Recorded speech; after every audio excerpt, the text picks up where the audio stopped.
Hello, and welcome to this, our 41st live stream, where we celebrate finally hitting 5,000 subscribers. Now, for those who are less familiar or are fairly new subscribers, we haven't been around that long as a channel. Uh, the channel is still less than 2 years old, so um, we have been sort of floored by the reaction that we've gotten from this channel. And I have to be very, very honest. When we started doing Ancient Egypt and the Bible, we didn't think we were going to get much of a response at all. You know, the subject matter that we were doing was very, very niche. And, some people had said to us, well, you're really not you're really too niche to be to be popular or get monetized or anything like that. And we had hit 1,000 subscribers after 13 months, and we were just floored at that response. We did not expect it. We had even gotten hate mail along the way, saying that, well, you're too cantankerous. You're rude. You're too rude. You'll never get 1,000 subscribers.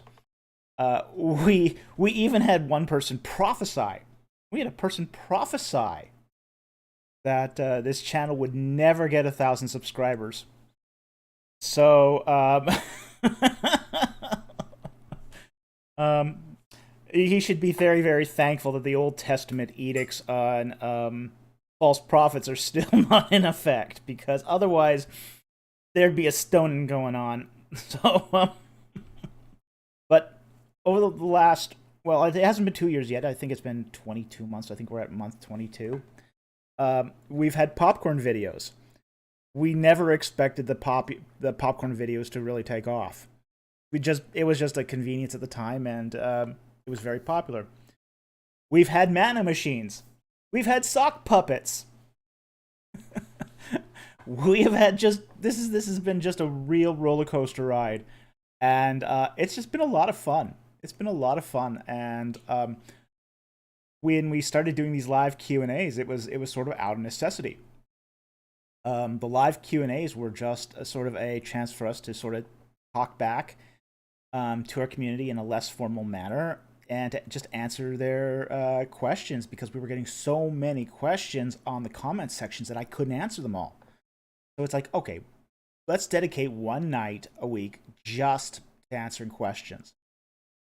And to be honest, these are some of our more popular videos. We get a lot of people who will listen to these Q&As over and over and over again.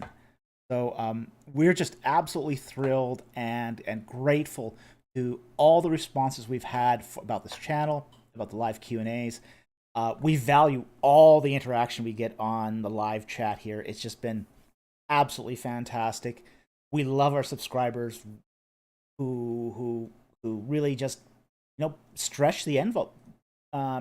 Stretch the envelope here to just come up with these great questions. So, with that said, let's just get into the questions. And again, rules are same as always. Super chats have priority. We will be taking some non-super chat questions because, frankly, if it's an interesting question, it doesn't matter if it's a super chat or not. I love interesting questions. If it's not a super chat, ask the question only once. If the question has to do with either a Bible verse or a foreign word, please include what you think the word is and what it means, so I have some context to go on. Context always helps me answer the question. So, with that said, let's start getting into it. And we are going to start tonight with 3 non-super chats. Okay. The first non-super chat comes from the Camel Leopard. And he says, Shalom, Dr. Falk. Shabbat Shalom. Do you think English translations of the Bible should incorporate Hebrew patronymic names more? For example, David ben Yessi rather than David, son of Jesse. Okay. This is a translational philosophy question. And I think it's a very interesting question. I think it's an important question. Some of it is going to depend upon who you're addressing the translation to. Every translation has a target audience. So, perhaps for a Messianic Jewish readership, the patronymic names here might be more important. But for say a Native American English speaker, my thought is more along the lines of no. And the reason why it's no is because if you start using patronymic names, you're no longer actually translating the text. You're actually just transliterating. And transliterating means you're taking the Hebrew word and just turning it, using it, converting the Hebrew letters into English. So here you're translating the Ben, son of. So instead of translating it son of, you transliterating it and retaining the Hebrew. I think a good translation has to be sensible in its target language. So when you do something like David ben Yessi, you are retaining a feature of the original language, which may not make a lot of sense to a native English speaker. And frankly, a lot of English speakers aren't. So, unless you are already familiar with that aspect of Hebrew, I think it can be. So, I tend to sort of steer away from adding Hebrewisms into a translation unless it really adds something extra to the text. Like, for example, I'll sometimes say, I will sometimes use Hebrewisms when I do a translation. Like, for example, like the word genealogy, which is in Hebrew is toledot. And I like to retain the Hebrew in that particular case because a toledot is not exactly the same as a genealogy. It's different and it functions different. And using the translation will often muddy the waters. It often adds confusion. So sometimes when a word adds confusion to a text, it's actually better off to use the Hebrew. But most of the time, it's better off to translate that into the English. So, anyway, I hope that answers your question. It's a good question, and I thank you very much for it. Our second one. I'm going to take it from Dien Salazar. Do you think the Book of Revelation mentions the Russian invasion of Ukraine at all, or is this entirely unrelated to the end times? It's entirely unrelated to the end times. Let's hope Putin doesn't lose it and uses nukes in fear. No, I don't think he's going to use nukes in fear. I think that the consequences of using a nuclear, at least a tactical nuke in the Ukraine situation, is going to be much, much more dangerous than him actually losing the conflict in Ukraine. Now, on the other hand, I think the danger is that he's going to damage the existing nuclear reactors, which could cause a meltdown of the core. And that core could seep down into the water table and poison the whole water supply for all of Ukraine. I think that's a much, much bigger danger. That's a much, much bigger danger than, say, him using the tactical nukes. It's basically using the nuclear reactors to salt the earth. I think that's much, much more likely scenario than him using a tactical nuke. Now, with that said, he's also mobilized his nuclear-capable armaments in the area, so that should something like that happen, he can still, say, wage a war in that environment. But no, I don't think he's going to use tactical. There's just too much international baggage that comes. I mean, then you have really motivated the NATO allies then to make as many NATO members as possible, and then he'll be surrounded on all sides, and he'll find himself alone, even with China. So I don't see that latter thing as a possibility.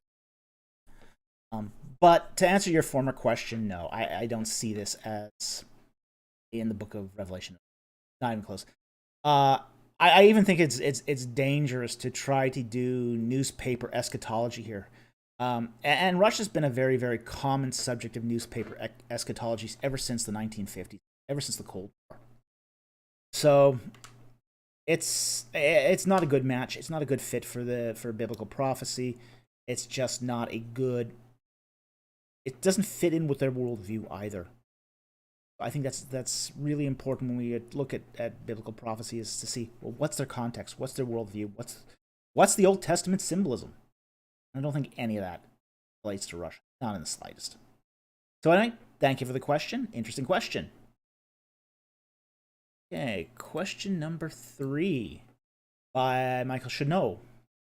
My church has a number of members who've told me that they conceal and carry on the church premises. Is there any mentions in the Bible that prohibit this or permit this? Are there any exceptions? Okay, now there is not. There is no prohibition against carrying a weapon into a church or temple. That does not exist. But we do have one very, very interesting passage which I'll bring up here, which is Luke 20.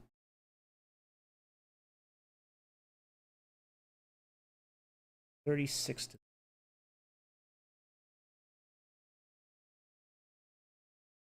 Okay. And he said to them, "But now let him who has a purse take it along, likewise also a bag." This is Christ speaking. "And let him who has no sword sell his robe and buy one. For I tell you that this which is written must be fulfilled in me." And he was numbered with transgressors, for that which refers to me has its fulfillment. And they said, "Look, Lord, look, here are 2 swords." And he said to them, "It is enough." Okay, now the word for sword here is makaria, and it refers to a short sword. So, if we were to sort of compare this to, say, Japanese weaponry, this would be kind of like your wakizashi. It's a small, short, defensive sword. It's not a major weapon. It's not an offensive weapon. It's basically, it's a defensive weapon. But it's really, really interesting here. What I find really, really interesting about this particular passage is, he says to his disciples, if you don't have a sword, sell your outer cloak, the one you use to sleep in at night, and buy yourself a sword, a defensive weapon. But what I find is even more interesting is the disciples are already packing heat. They already have 2 swords on them.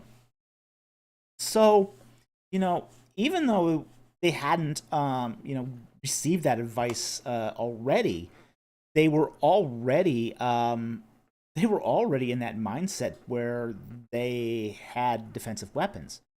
Now, we have to understand that this is not weapons to be used against God-given authorities. These are weapons to defend themselves against robbers, random acts of violence, not against, say, religious persecution by Caesar or by the local governors, but by, hey, this guy looks rich on the street, let's knock him over for his coin purse. It's that kind of violence that the Lord is saying, hey, you're going to be traveling. You're going to be going a long distance. There's going to be a lot of distance between one city and the next. You're going to need a little bit of protection. So that's about the only guidance that Scripture actually gives as far as carrying weapons, is that they do seem to be permissible for defensive purposes. So having a conceal and carry on church premises may be necessary. You never know. There's nothing in the Bible that prohibits it. There's absolutely nothing, especially if it's only for defensive purposes. Now, if he's going to pack heat to kill people, that's a whole different matter. That's breaking the "thou shalt not murder." But as far as defending yourself from random acts of violence, there is precedent for this in Scripture. So, Annie, great question. Thank you very much for the question. Very interesting question. Okay. Now we're on to the super chats. Our first super chat comes from Brick Creation for $5. Thank you very much for the super chat. Okay. Is the sixth day in Exodus 20:11 allegory for working 6 days and resting on the seventh, or literal? Can Isaiah 55:8 suggest allegory? Okay, let's answer the last question first, which is Isaiah 55:8 is not specific as far as suggesting that the Lord uses allegorical terms. However, with that said, there are places where the Lord does write in terms that are allegorical, that are symbolic, that are idiomatic, that are poetic, that are prophetic, that are apocalyptic. There's a wide range of literary forms that are used in the biblical narratives.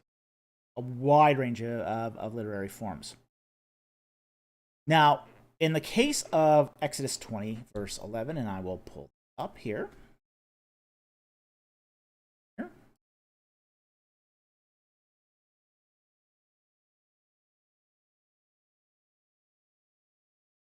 Okay.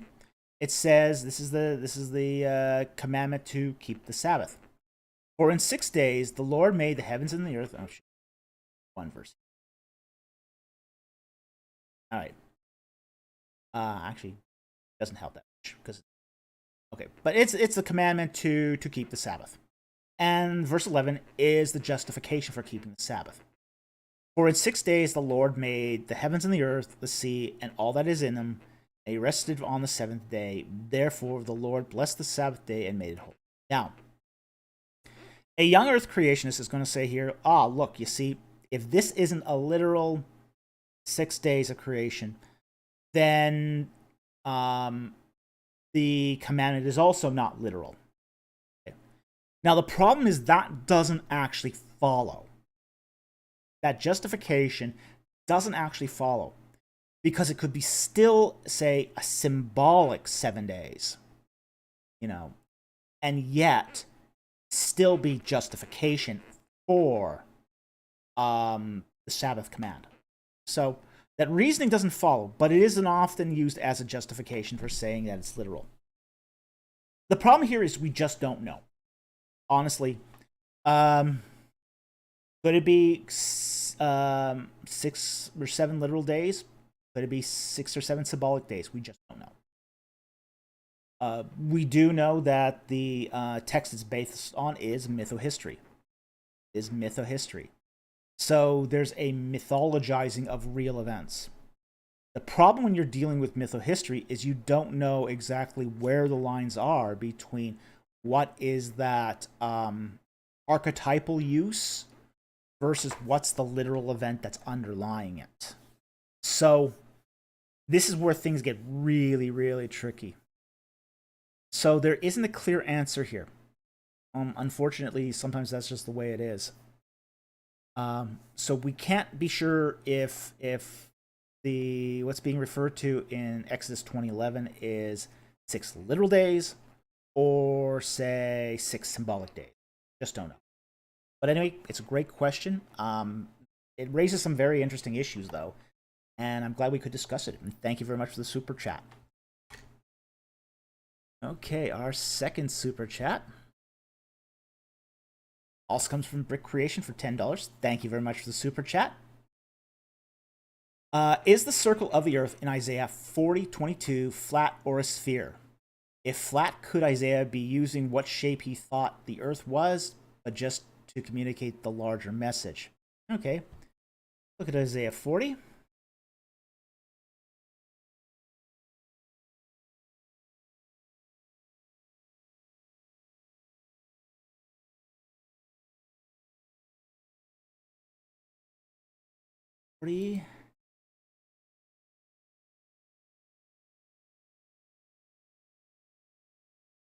All right, and it reads, It is he who sits above.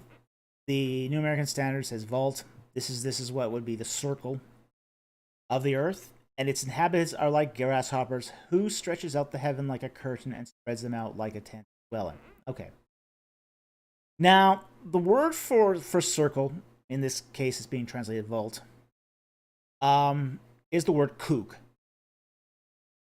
And in we have to understand that, say, there isn't very many lexemes in Hebrew. There's only about 2,000 lexemes. So a lot of words have to do double, triple, quadruple duty, as it were. And this is one of those cases. Kug can refer to a flat sphere. It can refer to flat circle. It can refer to a sphere. It can refer to the horizon. It could refer to a bottle cap.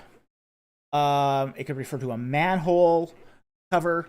The thing is, it's so broad that unless you have something that narrows its context, it's really, really difficult to say what exactly is being referred to here. Because it's not Hebrew is not a language like Greek. Greek has like 10 million words in it. I mean, it's got an incredible diversity of vocabulary in it that allows Greek to be incredibly precise as to what's being referred to. Hebrew's not like that. Hebrew is actually at many times quite vague because it's relying on context to deliver the exact precise meaning of it. So, we can't be sure here if it's a circle, if it's a sphere, if it's a flat disc, if it's a frisbee. We just don't know. Okay? So, this is one of those cases where we just, and frankly, it wasn't that important for them to really sort of flesh this out either, because it's really sort of beside the point of the text. The text here is really talking about, say, the supremacy of God over the earth. So, with that being the context of the text,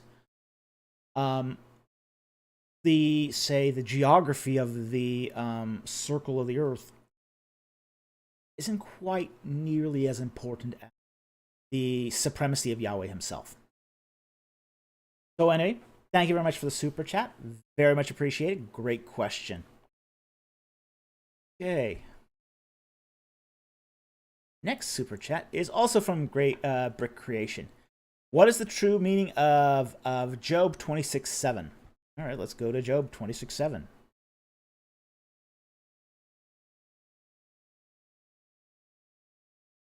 Job 26. And this is Job's response to his friends who came to comfort him and really weren't any at all. So he says in verse 7. Now, let's see. The New American Standard reads, he stretches out the north over empty space. And that's actually a pretty good translation. That's actually a pretty and hangs the earth. The text here says literally upon nothing. Okay. Now, interesting that empty space is the word tohu, and this is the same. This is the same verse that we find in Genesis 1, where the Spirit hovered over the face of the deep, and the earth was formless and void. Literally, in the Hebrew, tohu va bohu. More or less, empty and a blank slate. Okay. So the idea here is that the north is being stretched out over the big empty. There's nothing out there. And the earth is being hung over nothing at all. Which is very, very interesting because, say, ancient Near Eastern cosmology more or less treats the earth as being put on four pillars in the primordial waters. So, in many respects, this is sort of cutting edge. This is cutting edge cosmology for the ancient Near East. Now, Job is probably a lot later than Genesis, so it's very, very likely that even by the time that Job was written, and I would guess sometime during the Iron Age, that already we were starting to see an updated cosmology start to play in here. So, so the true meaning of this is really just more or less that God doesn't require a foundation to create the earth. He can just create it. And that's really what's sort of the true meaning of this, is that God doesn't have to establish a foundation and then build upon it, like say a Mesopotamian myth. Mesopotamian myth, Marduk has to kill Tiamat, splits the body in half. Some of it becomes a star, some of it becomes the waters and the earth. But Marduk has to be able to create on that foundation. This is basically saying a different polemic. This is essentially saying that God just stretches the universe out over empty space. He doesn't need that extra, foundation to work with. So anyway, that's the meaning of Job 26:7. Thank you very much for the super chat. Very much appreciated. Okay. And no, a very generous super chat again from Brick Creation for $50. Okay. Could the chariots in Daniel 11:40 be translated as cavalry? Probably not. Let's just look up quick lookup of Daniel. I am pretty sure this translates as Rehav. 11:40.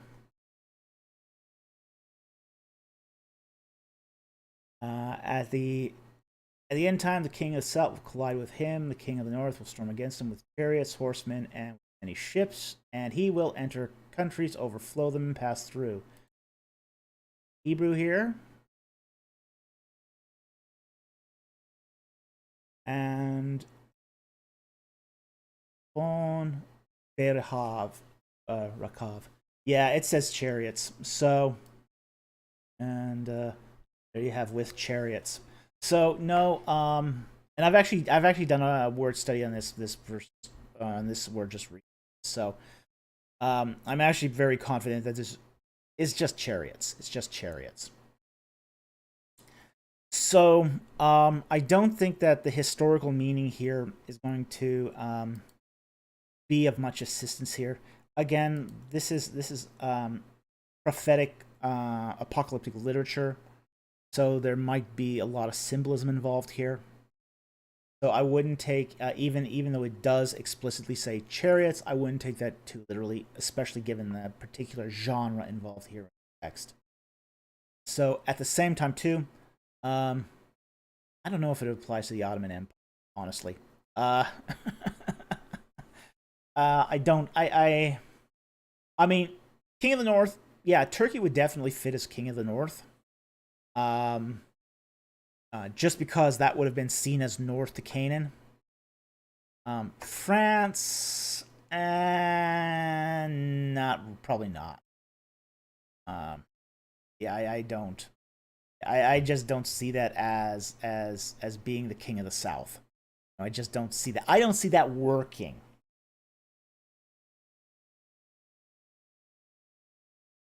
Okay, so with that said, however, it is a very, very interesting question, but it's strictly speaking, it does Rakav means chariots, so I don't see a graceful way out of that. But then again, apocalyptic literature, it could be symbolic of something else. So, there's a little out for you if you want to still continue with a line of reasoning like that. However, the hymn is definitely referring to the King of the South, and I don't think you can equate that to King of France. So, it's an interesting interpretation, though. I will grant it that it's not one I've heard before. So, I mean, that's interesting. So anyway, thank you very much for the super chat. It's a very, very generous super chat, and it's a great question. Thank you very much. Okay.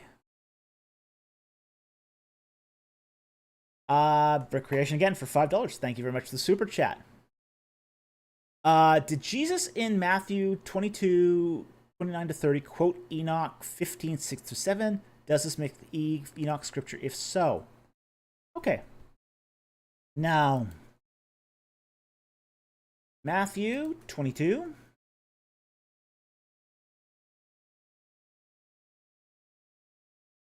(29 to 30). But Jesus answered and said to them, "You are mistaken, not understanding scriptures or the power of God.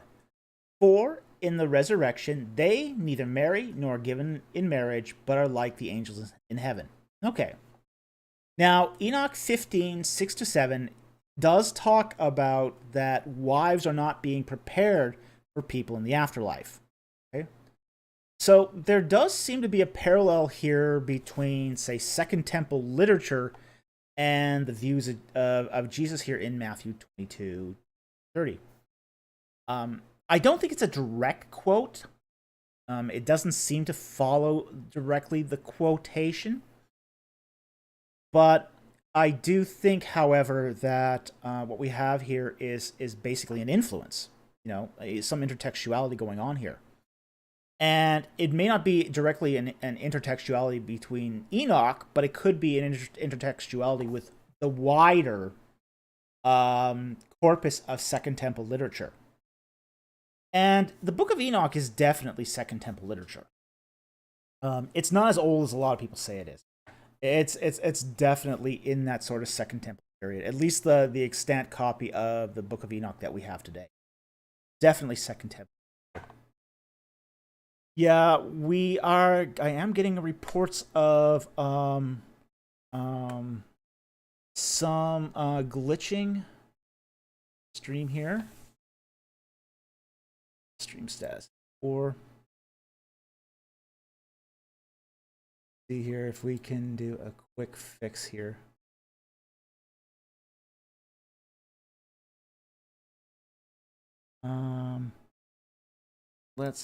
We can't change the latency once we're live here, so unfortunately, I think we're sort of stuck with it for the moment. But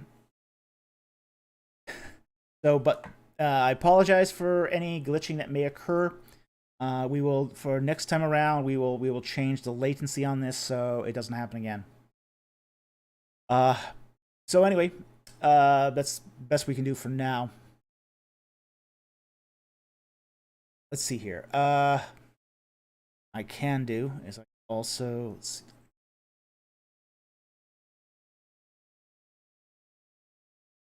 I am getting some dropped frames though.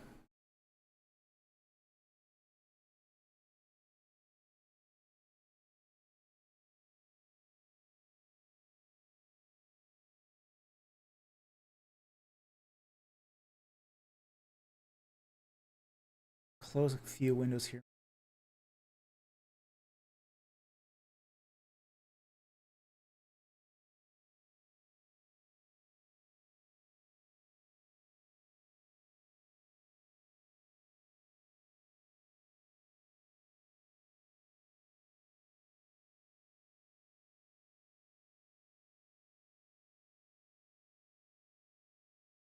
Closing a few windows, maybe.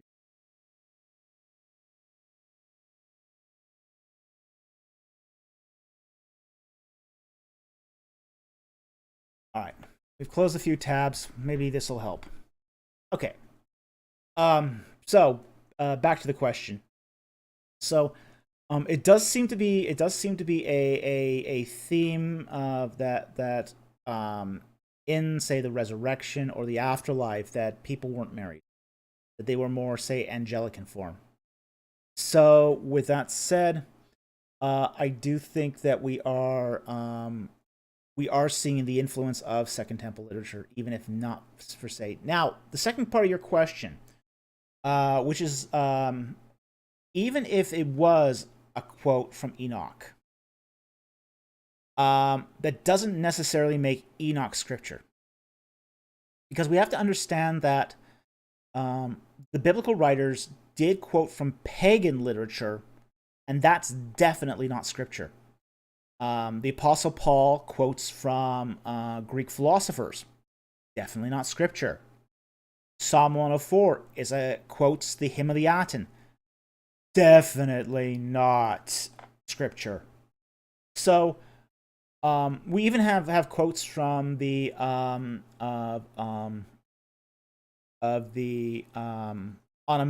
of Amenemope.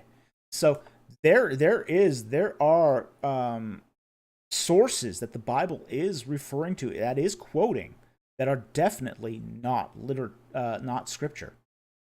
So we have to be very, very careful that that the Bible recognizes that it can get truth from other places that may have resulted from natural revelation or from acts of wisdom that don't make that source literature scripture per se. Okay, so I hope that puts it all into proper perspective. Thank you very much for the super chat. Very much appreciated, and it's a good question. All right, and then we have a super chat here from Avraham Ben Hayam for $19.99. Thank you very much for the super chat. Hi, Dr. Falk. Hope all is well with you. Is it possible to take the view that literally 600,000 people left Egypt, or is it an impossible view to hold in light of current archaeology? Thank you so much. Okay.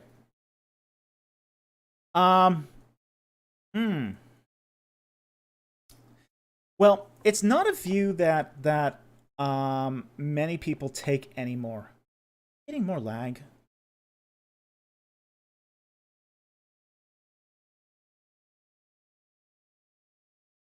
Yeah, it looks like we're getting more lag.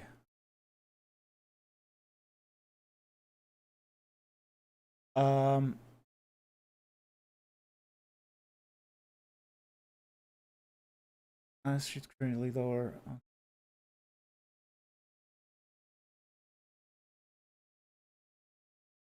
4,500. Stream.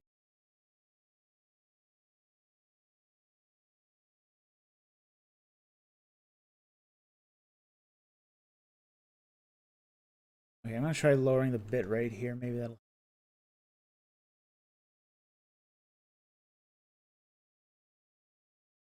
Okay, I've tried to lower the bit rate here.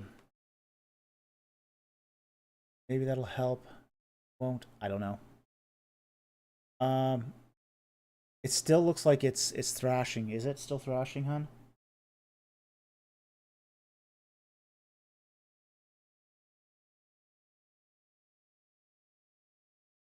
Okay.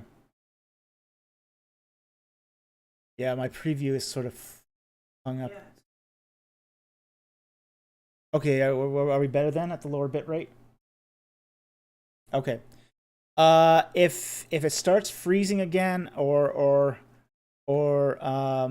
gets laggy again, please let me know and I'll adjust the bitrate some more, and we'll see if we can get that down to something that we can actually manage, or at least the stream can manage.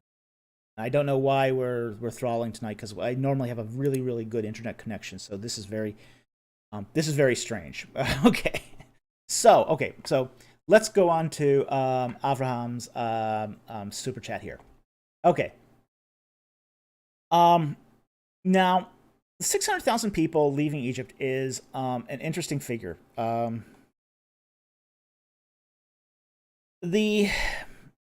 There's several issues here.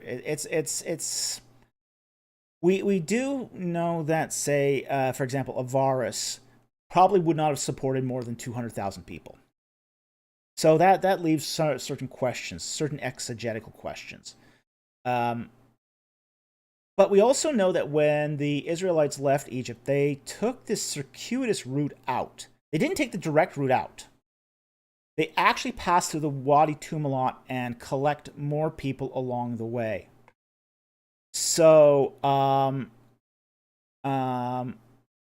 so with that said, they are sort of picking up more and more people as they go along. So this then leads to the question: well, 600,000 what? Um, this is what's going to be sort of at issue now. Uh, One of the texts says that it is 600,000 gibor. Now we do know in, say, later Hebrew that means men. There is a slight possibility that gibor could just also mean hero or valiant people. So that's a possibility also, that the 600,000 would refer to both men and women. Now, it is unlikely that the 600,000 was just men, okay? Because the area around the city of Avaris just could not have supported that many people. But there is also the issue too that the 1,000, Aleph, can also mean army, clan, contingent, family group. So this could also be 600 family groups. So, is it impossible? No, it's not impossible to hold that in light of current archaeology. It's just also highly unlikely. Um, is it in the hundreds of thousands ballpark? It could be. I would say though that if you did hold this view, that 600,000 would be sort of the upper limit of this. I don't think you could go beyond. I don't think you could use the 1.2 million estimate that's often used in this case. Sometimes when they read that 600,000 gibor, some people will interpret that as 600,000 men of fighting age 20 to 60. In which case they had men that were too old, men that were too young, and then an equal complement of women. And that's how they get the 1.2 million out of it. And I think that's untenable. In light of modern archaeology today, I think that's untenable. Now, we also have to contend with the fact, too, that if this was a literal 600,000, the fact that many documents from the ancient Near East exaggerate numbers. We just don't know why.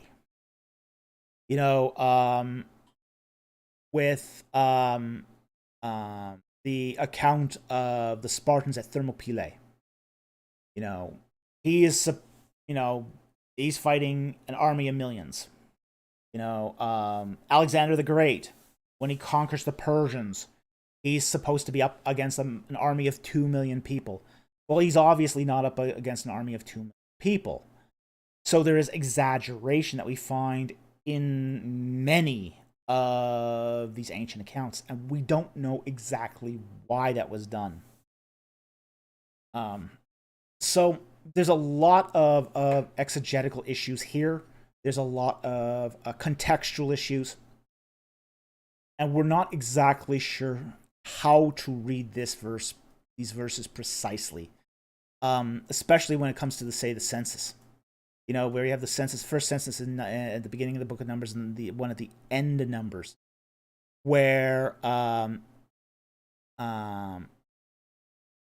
it's becomes problematic because with the census numbers, you start getting there's no change in the number of clans or the number of hundreds of thousands here, and that doesn't seem very, very likely given how terrible things were, say, in the wilderness experience. So, given that we have that issue, one of the things I think is very that we have to keep in mind is that that gives actually more credence to the idea that this was 600 clans. The number of clans didn't change much over that 40-year wandering period. So, a lot of issues here, a lot of things that get thrown in the mix here. And this sort of remains sort of the big unresolved question of the Exodus narrative. And I think it's going to take somebody doing really, really solid doctoral work on this. I know there was recently a doctoral dissertation done on this, but I haven't read it yet, and I don't know what the outcome of it was.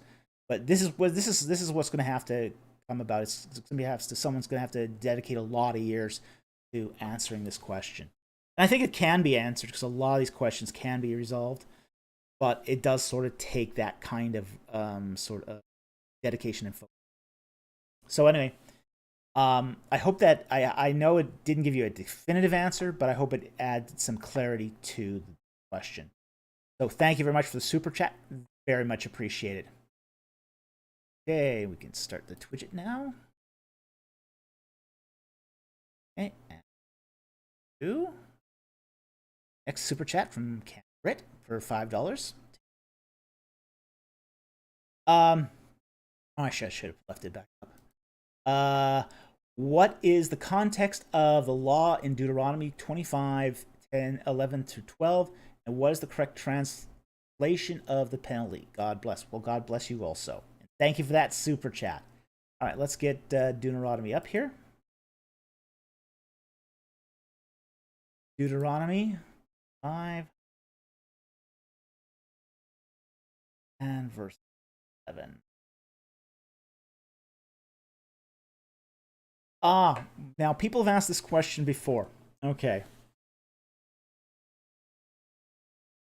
If two men, and a man and his countryman, are struggling together, and the wife of one man comes near to deliver her husband from the hand of the one striking him, and puts out her hand and seizes his parts, then you shall cut off her hand. You shall show no pity. All right. Now,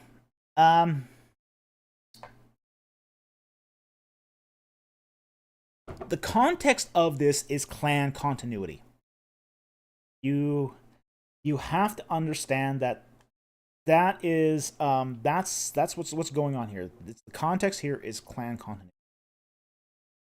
Now, we do find parallel laws to this in, say, other ancient Near Eastern law codes, but the penalties in those law codes are a lot more severe. Most of the time, in, like, say, Mesopotamian laws, this would result in an execution. Whereas in this law, the woman's hand is cut off. Now, this is more than just, she's not just touching the guy's family jewels. The idea here is that she's crushing them. Okay? She is not just doing bodily she's not just assaulting the other guy. She's potentially destroying his posterity, essentially his ability to reproduce. Okay? That was considered to be a very, very serious thing in the clan-based culture of ancient Israel. If you destroy a person's ability to reproduce, there was, in many respects, a land crisis as well. Okay? Because people's the land was tied to your sons and your children inheriting it afterwards. Okay? So if you were unable to produce heirs, then there would be a question of who got the land. There was in the way that clan politics works, every member of the clan has their particular place in the clan, and each person has to be replaced by someone in the next generation. And if there's no one to replace them, that creates a vacuum, and that causes instability and weakness in the clan. So this is really, really important for clan politics. So stuff like this was taken super seriously.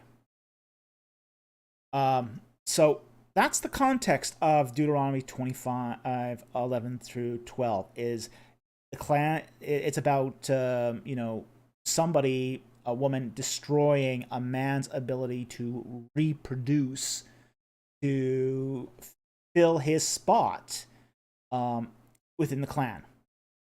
So that's why the penalty was harsh. The penalty is cutting off her hand. And actually, that's going light.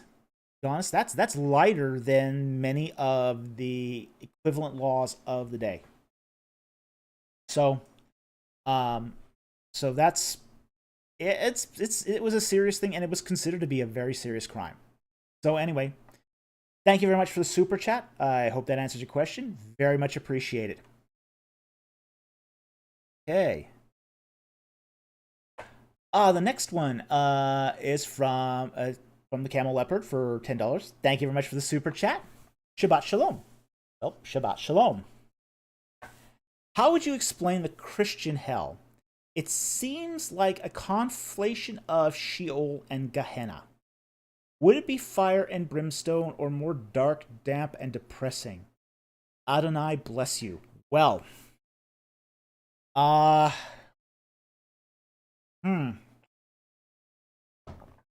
yes. Okay. It is. Let me put it this way. It's much more like if let's say you had a campfire. Okay. Think of it more of like a campfire at the end of the fire than at the beginning. Okay. So it's not like leaping flames. It's not that sort of thing. It's not that caricature of the devil in the red Union suit with 6-foot tall flames going around you. Think of it more like hot coals. Think of it more like hot coals. It's a place of misery. It's a place of darkness. And think of it this way: like the coals when they go dark, or have that reddish color. The idea here is there's heat, radiating heat, not burning per se, but radiating heat and misery. It's meant to be miserable. So it's meant to be isolated. Okay. So it is dark, not damp. I wouldn't call it damp, but think of it more like a place of hot coals, like more like a lava pit than say a fire pit. Okay. And it is depressing because there is no hope. That's why it's depressing. The whole sort of Dante's Inferno. There is an element of truth to that. The sign, abandon hope, all ye who enter. Because, there's no escape. It's a garbage pit. It's a place where, say, the book of, I think it's Jude, talks about it as like Tartarus. And Tartarus would have been known to all the Greek speakers of that ancient world, as basically a place of misery, the place for a bad of the bad. Tartarus in Greek myth was the place that the Titans were sent to, and Sisyphus was sent to. One other guy, I can't remember who was the other human that was sent to Tartarus, but it was the bad of the bad were sent there, and it was a place of misery. And it's described as being a place that was created for the angels that fell. It was not meant for man. So men were never intended to go there. It's just there's no other place to put them. The ones that fall away, that reject God, those are the ones that they're going to end up in that hell. And so that's sort of the Christian conception of hell. That is a place of darkness, of misery, of heat, of flame, but not as I say, not big roaring, more flames that shoot up between the coals, that sort of thing. Depression, darkness, hopelessness, weeping, recrimination. That's one of the things is, it is described as a place of weeping and gnashing of teeth.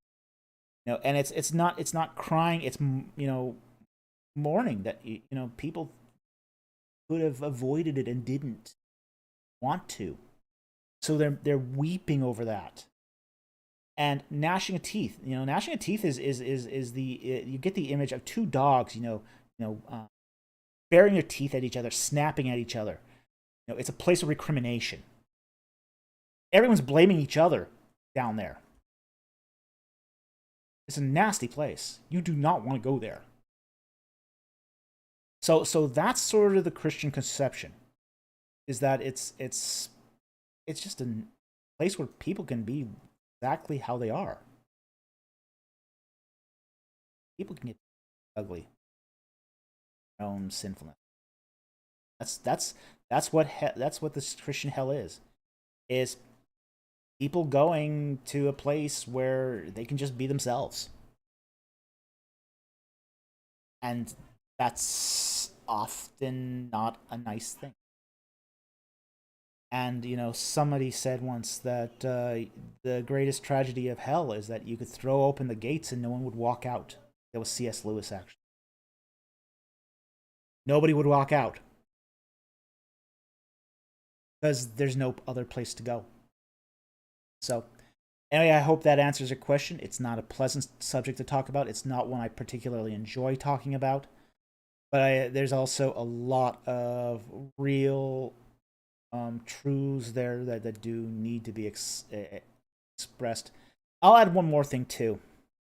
I know annihilationism has gotten very, very popular in this day and age, but I also don't think that the text supports it. The other thing about the Christian conception of hell is it is eternal. The book of Revelation says that they will suffer forever the ages. Literally forever and ever. It's just it's a redundancy to show it's an irreversible state. So I don't see any warrant for it being temporary, or that the souls of the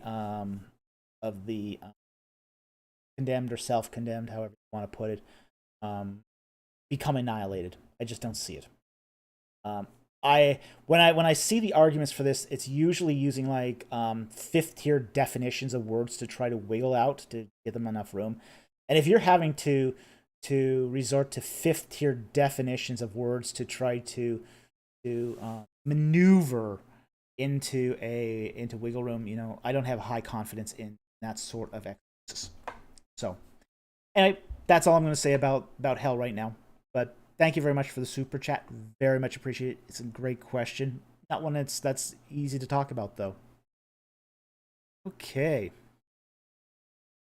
Kwame Adu 007 for $20. Thank you very much for the super chat.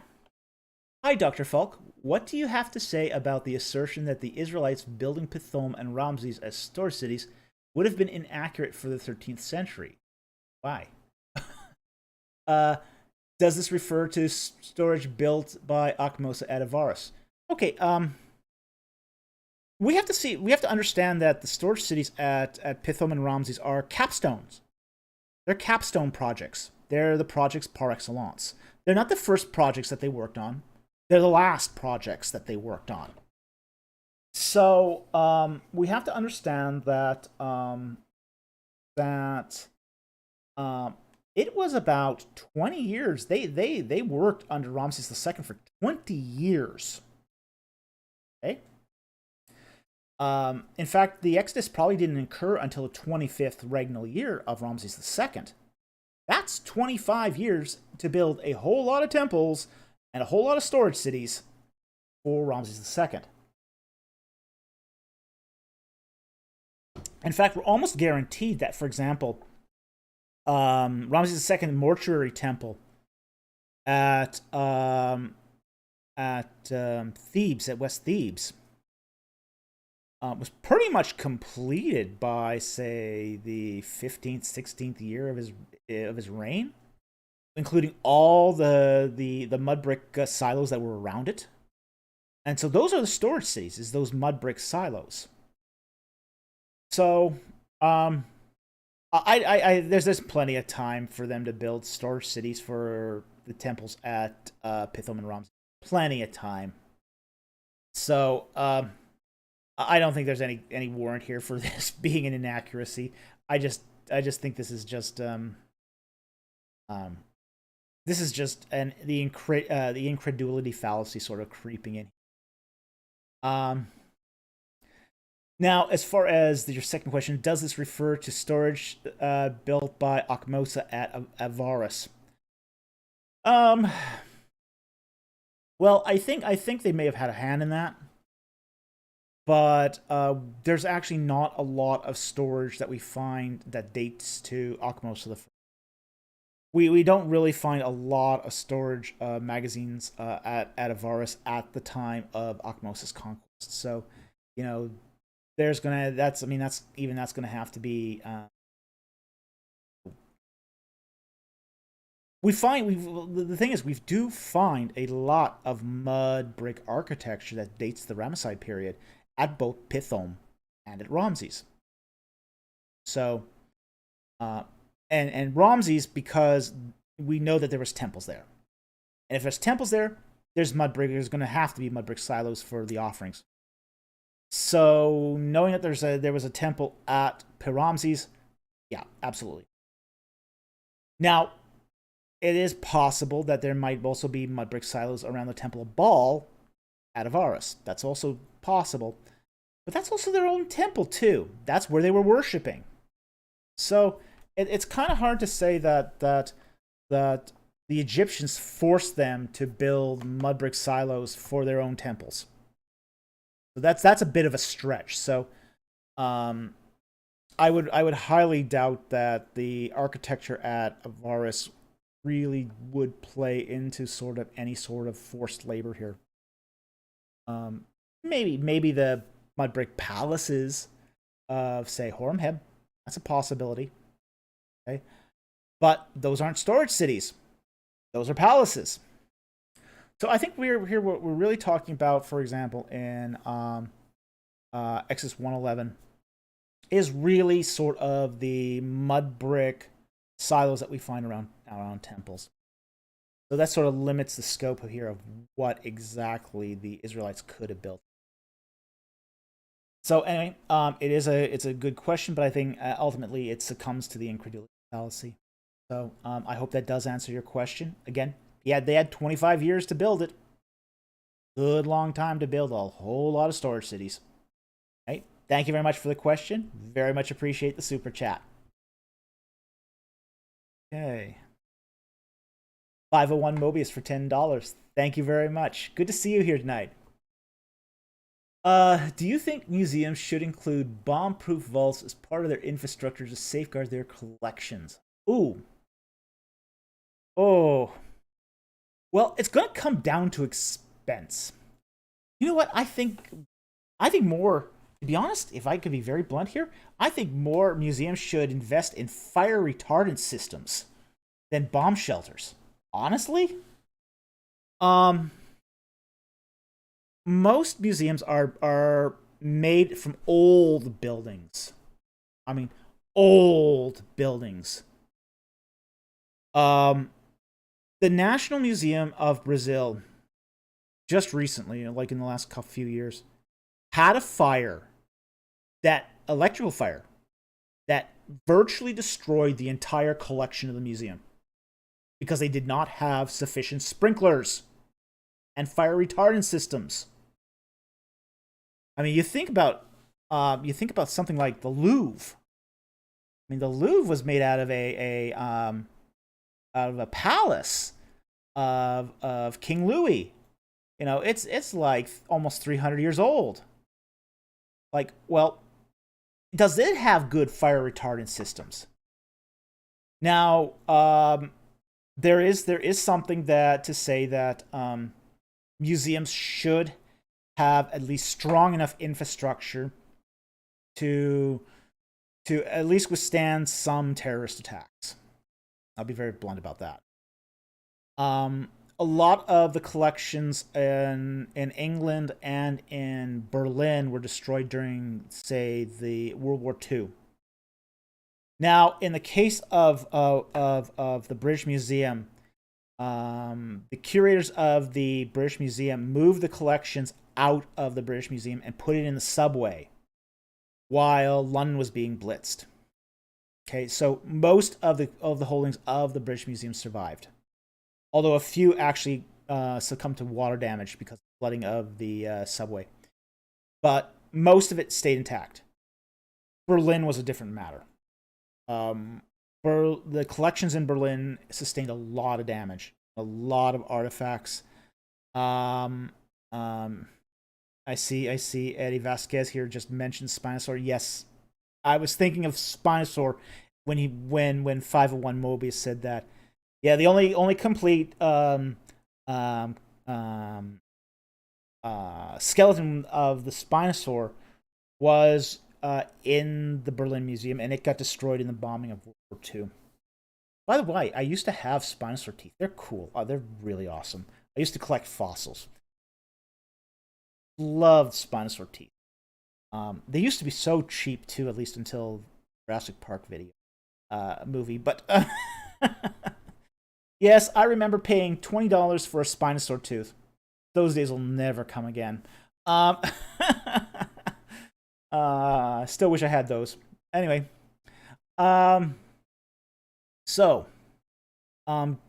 should they have better? They should.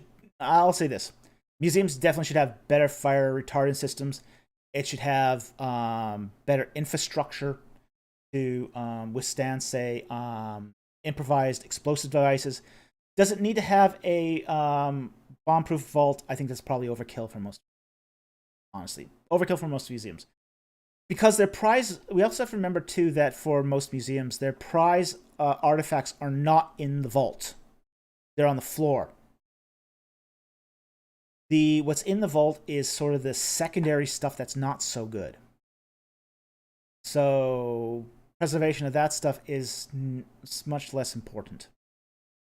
So anyway, thank you very much for the super chat, 501 Mobius. It's good to see you tonight. Okay. Christopher Larson for $10. Thank you very much for the super chat. How difficult was it to learn Egyptian? It was a lot easier than Akkadian. Definitely a lot easier than Akkadian. I wouldn't say it was an overly difficult language once you sort of get the hang of it. It was more difficult than Hebrew. A lot easier than Akkadian. But it did take 4 years. It did take 4 years to really sort of master it. He goes on. It seems so difficult for an English speaker to pronounce.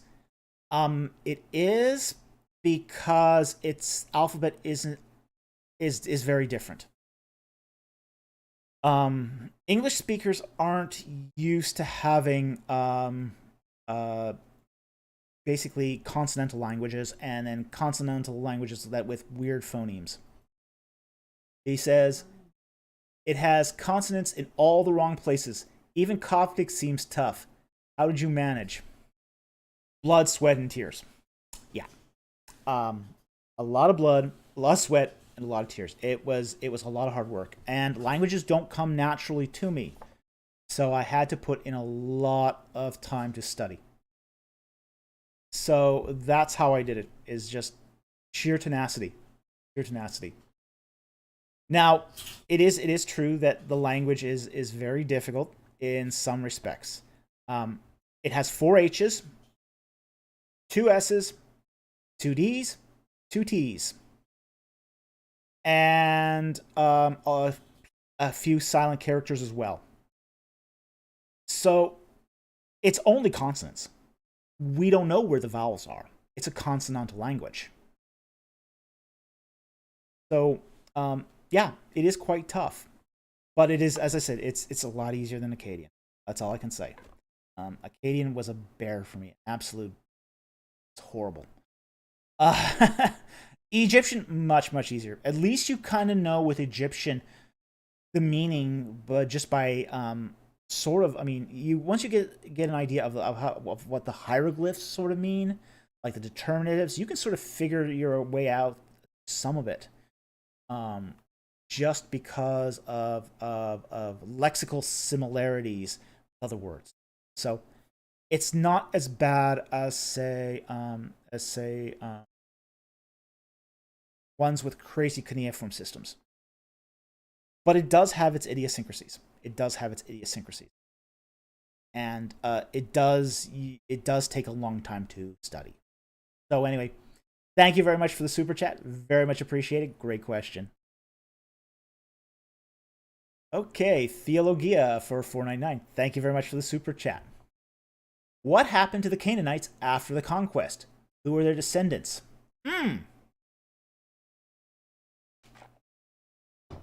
Okay. When the Israelite conquest happened, the Canaanites were already in trouble. They were already in trouble. Population in the Levant had already been declining several centuries before the Israelite conquest. We see this happening even as early as, say, around 1350 BC. During the reign of Akhenaten and the Amarna letters, we already see the city-states of Canaan start to go under serious depopulation. And it becomes so bad that the Canaanite cities can't keep their numbers up.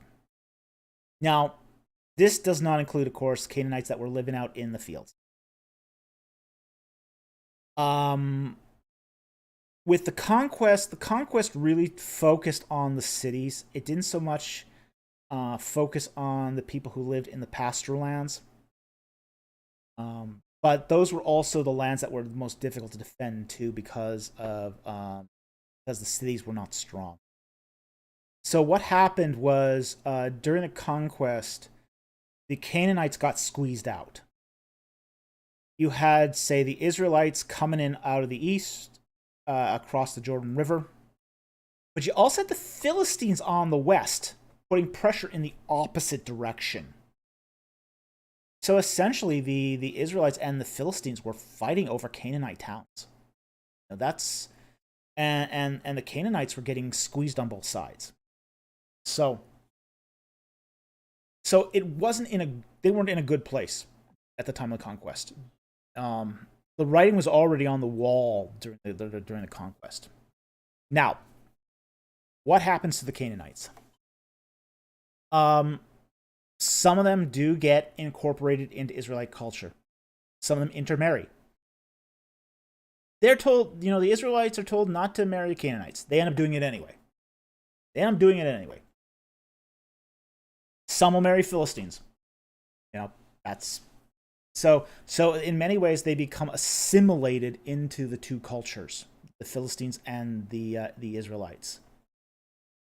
There is an independent group of Canaanites who settle Tyre, and they're sort of your last Canaanites.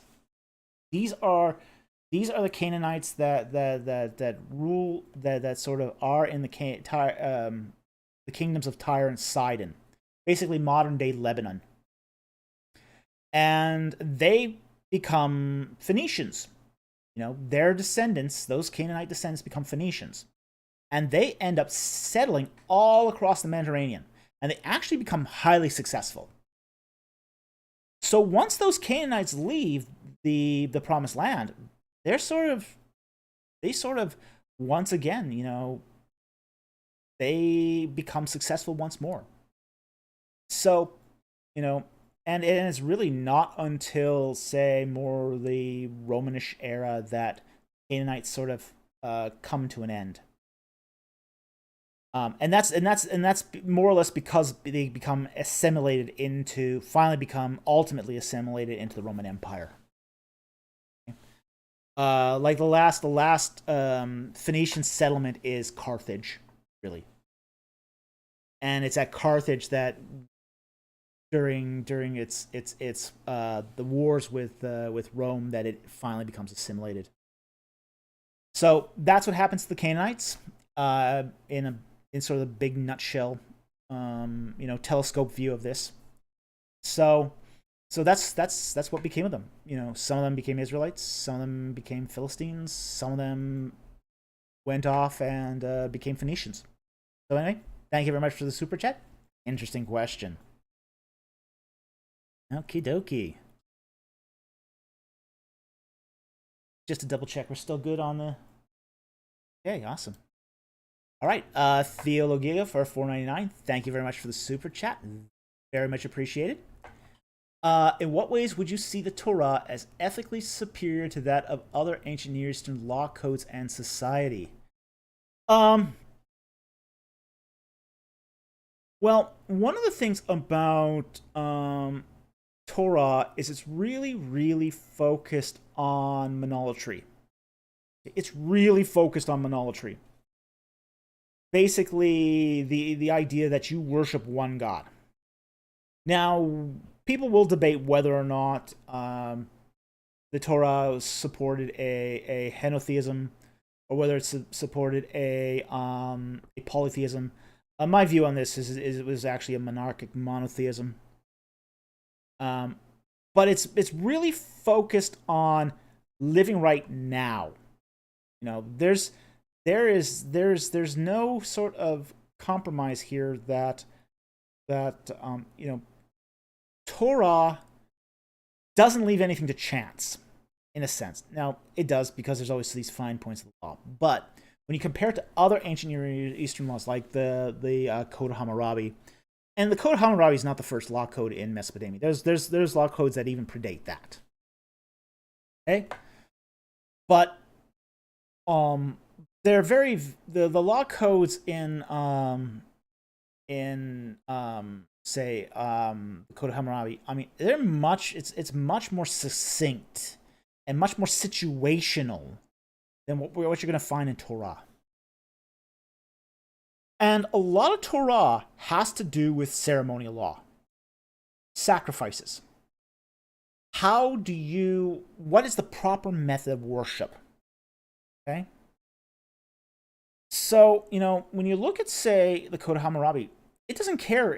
The Code of Hammurabi really doesn't care about, doesn't care one whit about worship. That's stuff for the temples. It's not relevant to them.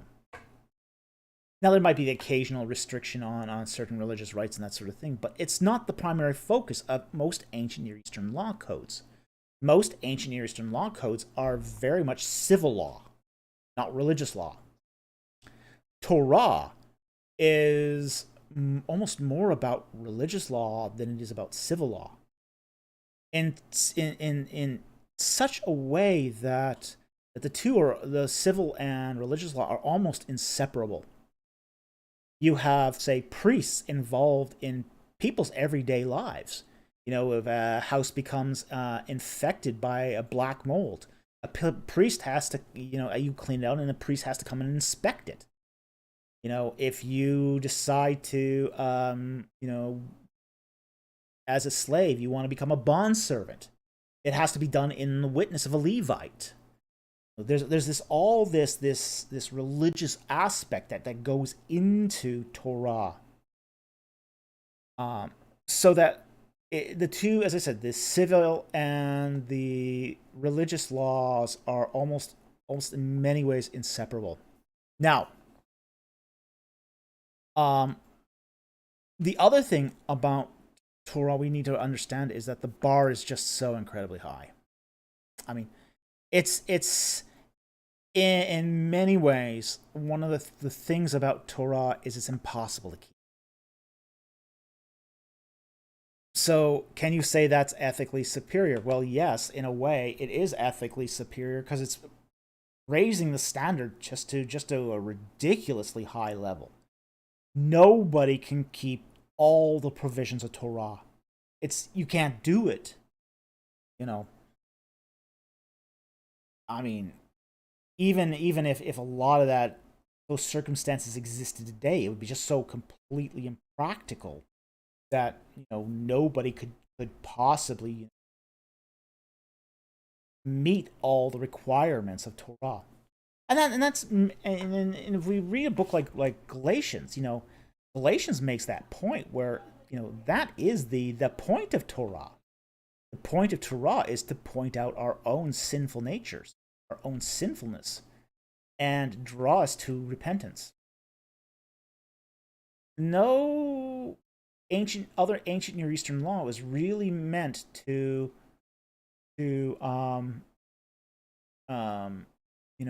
draw out the guilt culture. Anthropologists often use this comparison of shame and guilt cultures. And we're becoming less of a guilt culture and more of a shame culture today. And what's the difference? Well, a shame culture is essentially when other people's opinion is what they consider real about you. So if someone spreads a nasty rumor about you, doesn't matter the truth of that rumor in a shame culture, that's your reputation. You're guilty of that.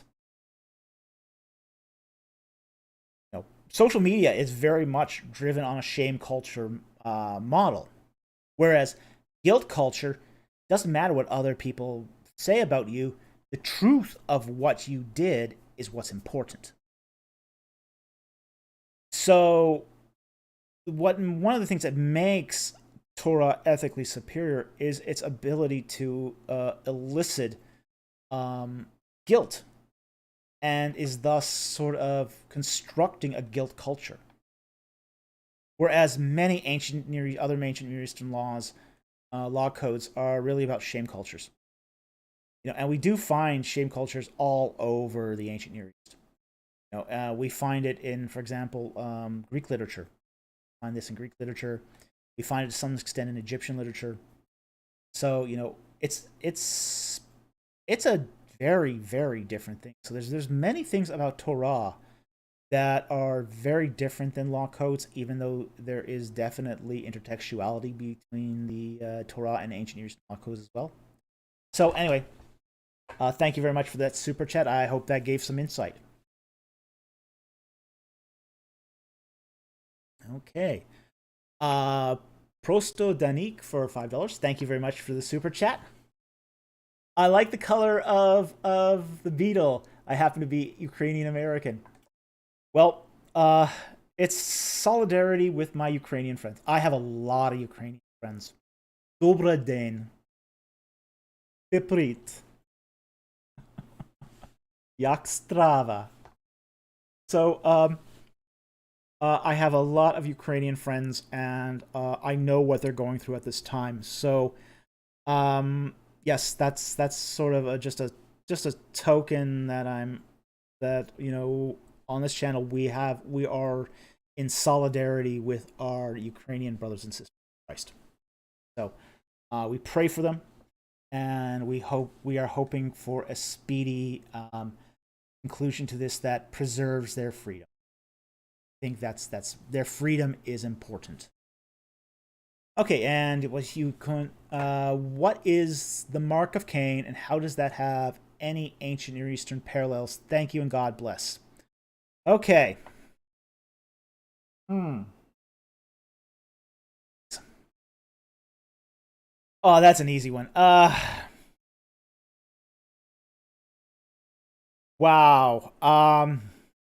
The mark of Cain. Okay. The mark of Cain is debated. Honestly, it is debated. Essentially, there's a sense that the culture before the flood was one where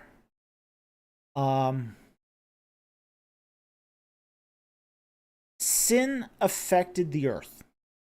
Okay, so there's this idea that before the flood, the more people sinned, the more the earth was poisoned by it. Quite literally poisoned by sin. And this comes down to actually the curse of Adam.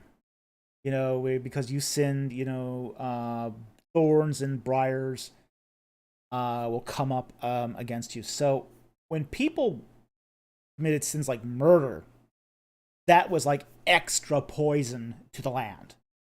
And it caused the land to not bear its produce. It caused the land to suffer.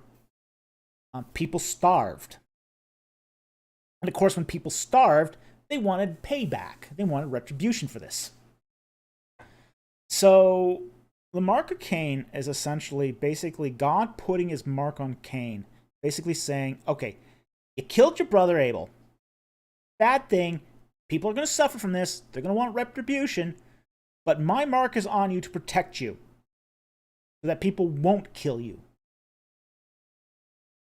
So this is God having mercy on Cain.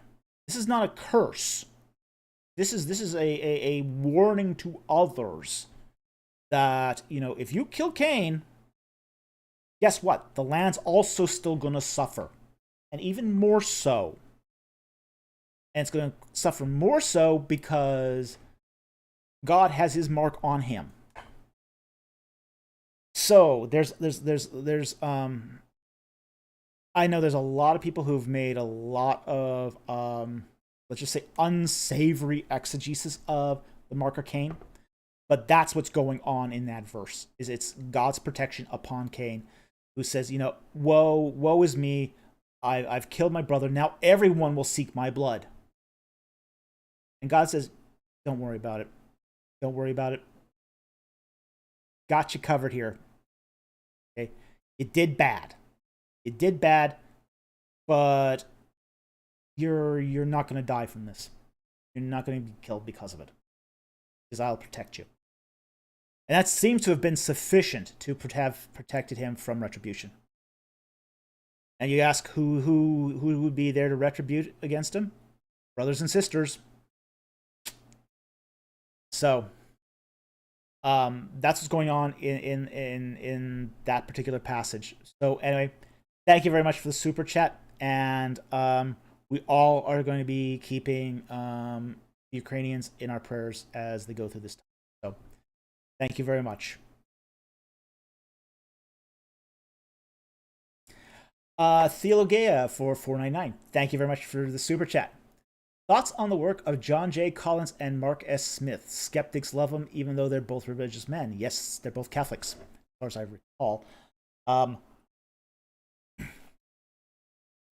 John Collins, I've actually used his work on several occasions. I actually really like his work, especially his work on apocalyptic literature.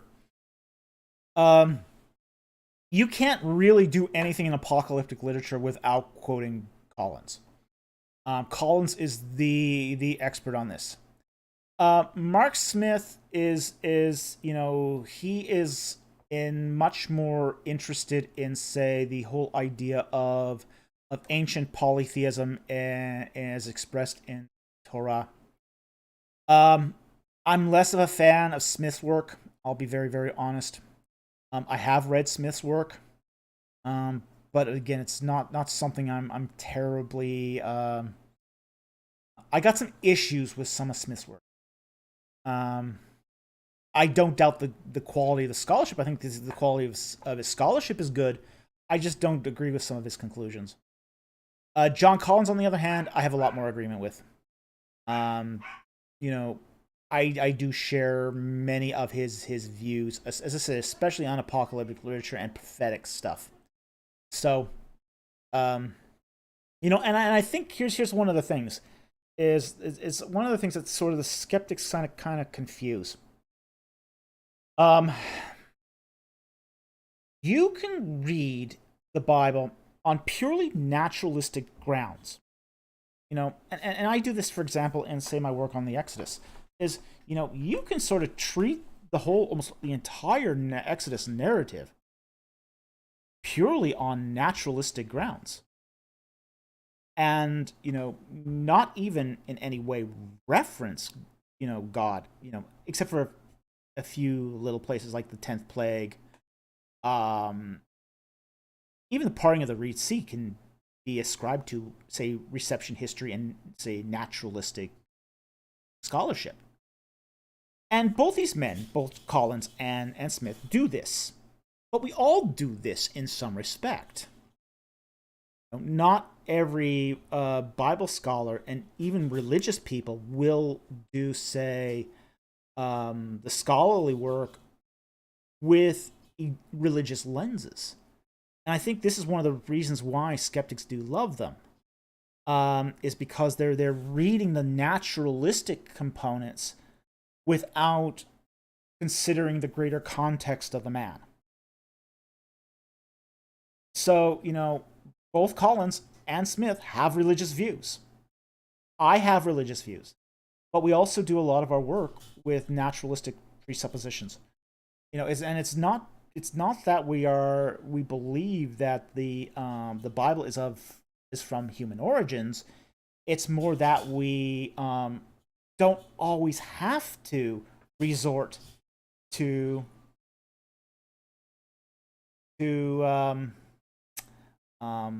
say appeals to God. So, you know, that's just the way, say, scholarship works. And I think it's sort of a shame that the skeptics are just reducing them to what's being cherry picked here. So that's my thoughts there. Thank you very much for the super chat. Very much appreciated.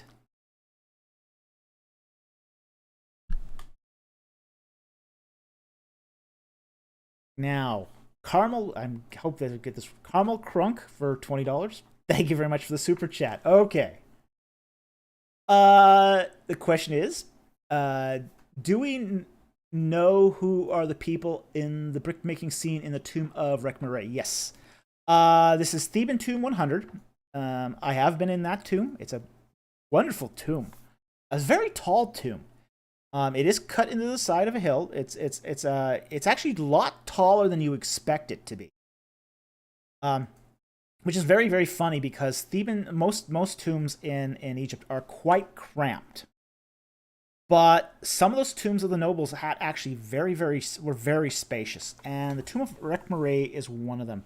I mean, it's not as big as the tomb of Ramosa, but it is very tall. You don't expect it to be quite that tall when you go in there but it's a very, very nicely decorated tomb. I highly recommend you going there and seeing it. Yes, the tomb dates to the time of Thutmose III.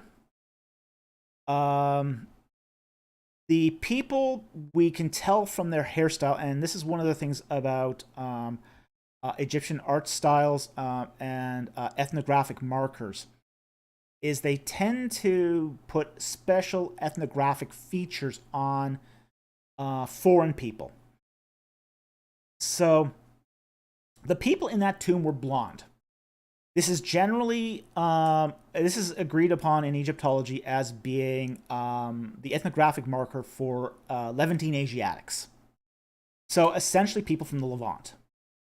So conceivably, some of these people were slaves that were captured from the Levant and then brought back to Egypt to make bricks. And we kind of have to understand that during, say, the New Kingdom period of Egypt, Semitic Levantines were experts at making bricks. They could do this more efficiently than Egyptians. So it was a highly valued, highly prized skills, because mud bricks were really, really important to Egyptian architecture. Not for temples. Temples were made of stone. But if you wanted to build a building that was comfortable to stay in, like a house or a palace, you made them out of mud brick. Likewise, if you were creating storage silos to store food and food offerings, you would make those out of mud brick, which would keep food cool in the day, warm at night. So we are reasonably sure that these are Semitic Asiatics, so people from the Levant. So anyway, thank you very much for the question, and I'm glad to see you here today. It's a great question. Hey.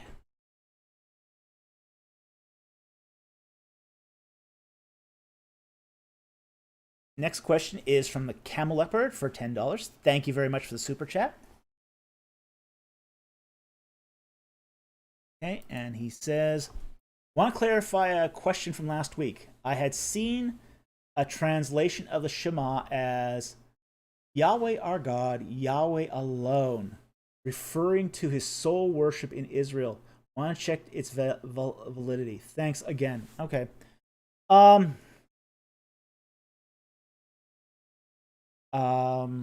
Shema. Hear, O Israel, the Lord thy God, the Lord is one. Adonai Eloheinu, Adonai Ahad. Okay. So, Yahweh our God. Okay, that's correct. Yahweh is one, or it can be alone. I mean, this was one of those things. Is like it's a kind of a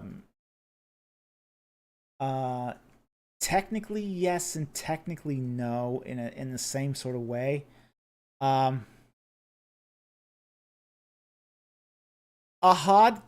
does mean one. It does mean alone. It's just kind of weird to use it as Yahweh alone. Now,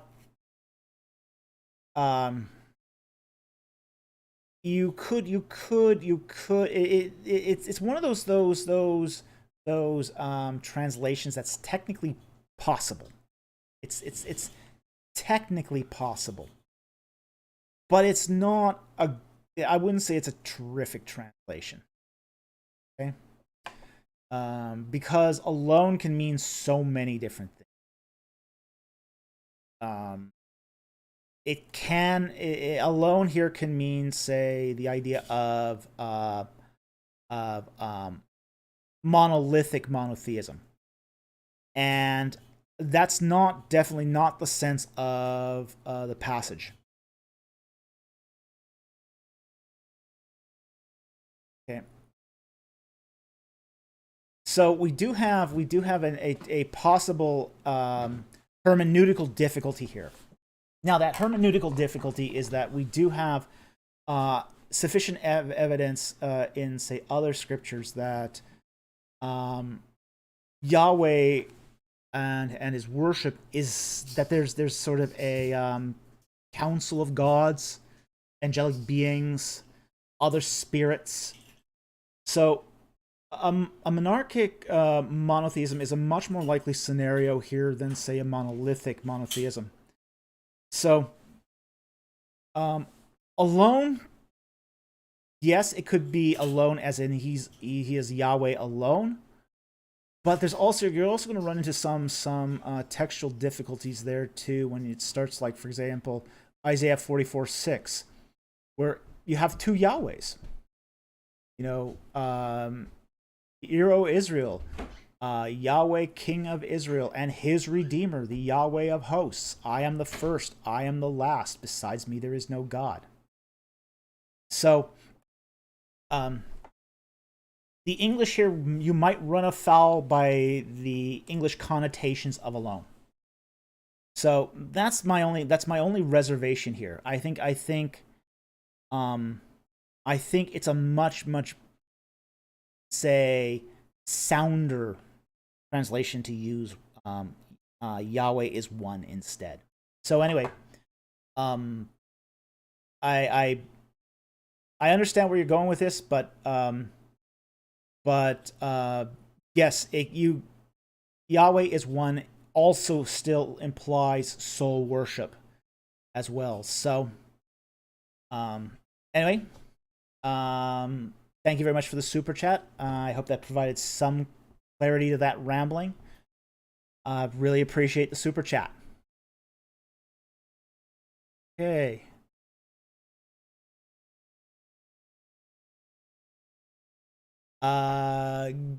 Gizgo, SBOL, for $5. Thank you very much for the super chat.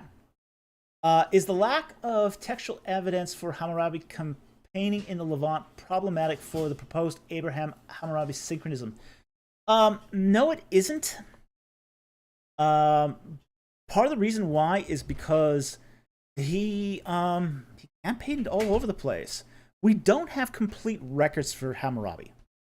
So, but we don't have any complete records for the campaigns of kings during that period. So I don't think it's a huge problem. Uh, we are dealing here with a absence of evidence sort of argument here. So I don't think it's that problematic. We do know that there was one point where Hammurabi was allied with Elam against Mari. So we do have some basis for at least a certain portion of that narrative. So and frankly, Mari and Elam were at war over over northern Mesopotamia. So when Hammurabi joins Elam, they're going in there to conquer Mari, and Hammurabi does end up conquering Mari. So I don't think this is problematic. I just think it's a lacuna. And the thing we know about lacunas is, it just takes one turn of the spade to fill a lacuna. A lacuna, by the way, means a void. It means we have a gap in the record somewhere. So anyway, thank you very much for the super chat. Very much appreciate it. Okay. Angel VWM for $5. Thank you very much for the super chat. How was the pyramids built, considering stone blocks were very heavy, and with what kinds of tools? My friend asked. Okay. I'm glad it's your friend. I mean, I wouldn't want to think that you would be asking this question. I appreciate the super chat, though. Okay. Okay, essentially what they did was, the first thing they did was they leveled the site. Okay, so they leveled the site, and they would dig down into the ground for basically cut out, they would go down to bedrock, and then cut down in the bedrock, the burial chamber. And then what they normally did was stack the bricks on top, okay, until they got a pyramid. The stone blocks were moved. They were essentially, most of the time, that they were carved at quarry sites and moved as close to the pyramid as they could on boats. And boats had a huge amount of displacement. So you could easily move many, many blocks onto a single boat. We have to understand that boats in in ancient Egypt were robust enough to move an obelisk. Now, the largest obelisk we have is the Great Obelisk at Aswan that was never quite completed, but it was assumed that would have gone on a boat and had been shipped to Karnak. And they estimate that the weight of that obelisk was 1,200 tons. That's a lot of the weight. That is an awful heavy piece of stone. So these are stones that were moved that were much, much larger than any of the bricks that were ever used, any of the blocks that were ever used on the pyramid. So obelisks are by far the largest stones that were moved by Egyptians. So with that said, getting it up to the pyramid wasn't that big of a deal. Just Egyptians were masters of hydrologic engineering. They could make canals that went almost right up next to the pyramid. You drive that boat in, park it at the wharf you've created there, then put on a sledge. And then what they did was they had poles with a pulley system that could pull it up a ramp. So, and then the bricks at the top are also smaller than the ones at the bottom. That also helps. So, they had ways of working this through. This is something that they had years, centuries to master, really. Now, the kind of tools, bronze saws, they basically cut the blocks with bronze saws and chisels. Okay, so that's what they used. We know that they used saws because we see saw marks on some of these blocks at Giza. And the the blocks that were used at Giza are limestone. So it's actually softer than the tools that they were using. So again, it's not a big issue. For really larger stones, they would basically crack and wedge them with bronze wedges. So essentially, they were able to do it all with bronze tools, and they were actually able to do this very efficiently, So again, but being bronze, these tools did wear out, and what would happen is when a tool would wear out, they would trade. The tools were owned by Pharaoh, by the king himself, and they would trade the dull tools for new tools. So essentially, when your saw got dull, gave your saw back to the king. He gave you a nice, brand new, sharp, shiny one in exchange, and then you went right back to making blocks. So they were masters of this. This was a highly skilled, a high technical skill. So they were well-trained specialists. They were well-trained specialists. And they could do this very efficiently, and for the kind of work it was, very quickly too. Like, for example, they estimate Mark Lenner, who's the preeminent authority of the Giza complex. He excavated the workers' village at Giza, and he estimates that at most you had 10,000 people working on the pyramids at any one period. So it really isn't that many people when you come to think of it. So that's basically what we know about pyramid construction at the moment. I might have missed out a few details there, but that should give your friend a good foundation of how it was done. So anyway, thank you very much for the super chat. Very much appreciated.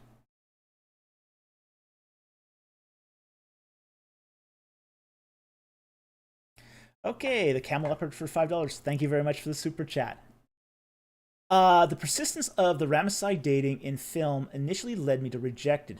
So why is Hollywood better at dating Exodus than some scholars?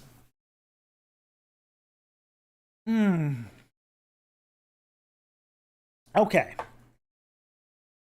The reason why is because in many respects, Hollywood is actually taking the context of Exodus at face value. If you just read the book of Exodus at face value, you would come out with a Ramesside context. You'd have to. You have the name Ramses right in the text. Yes, it's a name of a story, but it was a name that was after a real person, which was Ramses II. The city of Ramses, Per Ramses, was named after Ramses II. So it's really, if you're just reading the text as, say, some Hollywood guy, yes, you're going to read that and you're going to go, well, that makes sense to me. On the other hand, some scholars are swayed by early date arguments, where they're trying to make 1 Kings 6:1 consistent with the Exodus account, while doing so in a very literalistic reading. It comes down to hermeneutics, ultimately. Frankly, Hollywood's not saddled by hermeneutical issues. Hollywood can just, do whatever they want and take huge artistic licenses. So for them, when they just go and they read, oh, they built the storage cities of Pithom and Ramses. It's gotta be Ramses II. They're not saddled with other hermeneutical issues. Whereas, a scholar might say, well, I gotta read 1 Kings 1 literally, otherwise I'm not a fundamentalist scholar. And there's real fear and trepidation with scholars here on this.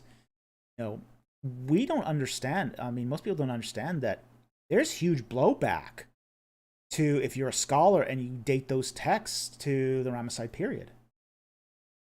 There's huge blowback. There's a huge price to pay. You will probably be ostracized from seminaries. You'll become a dirty name amongst people in churches.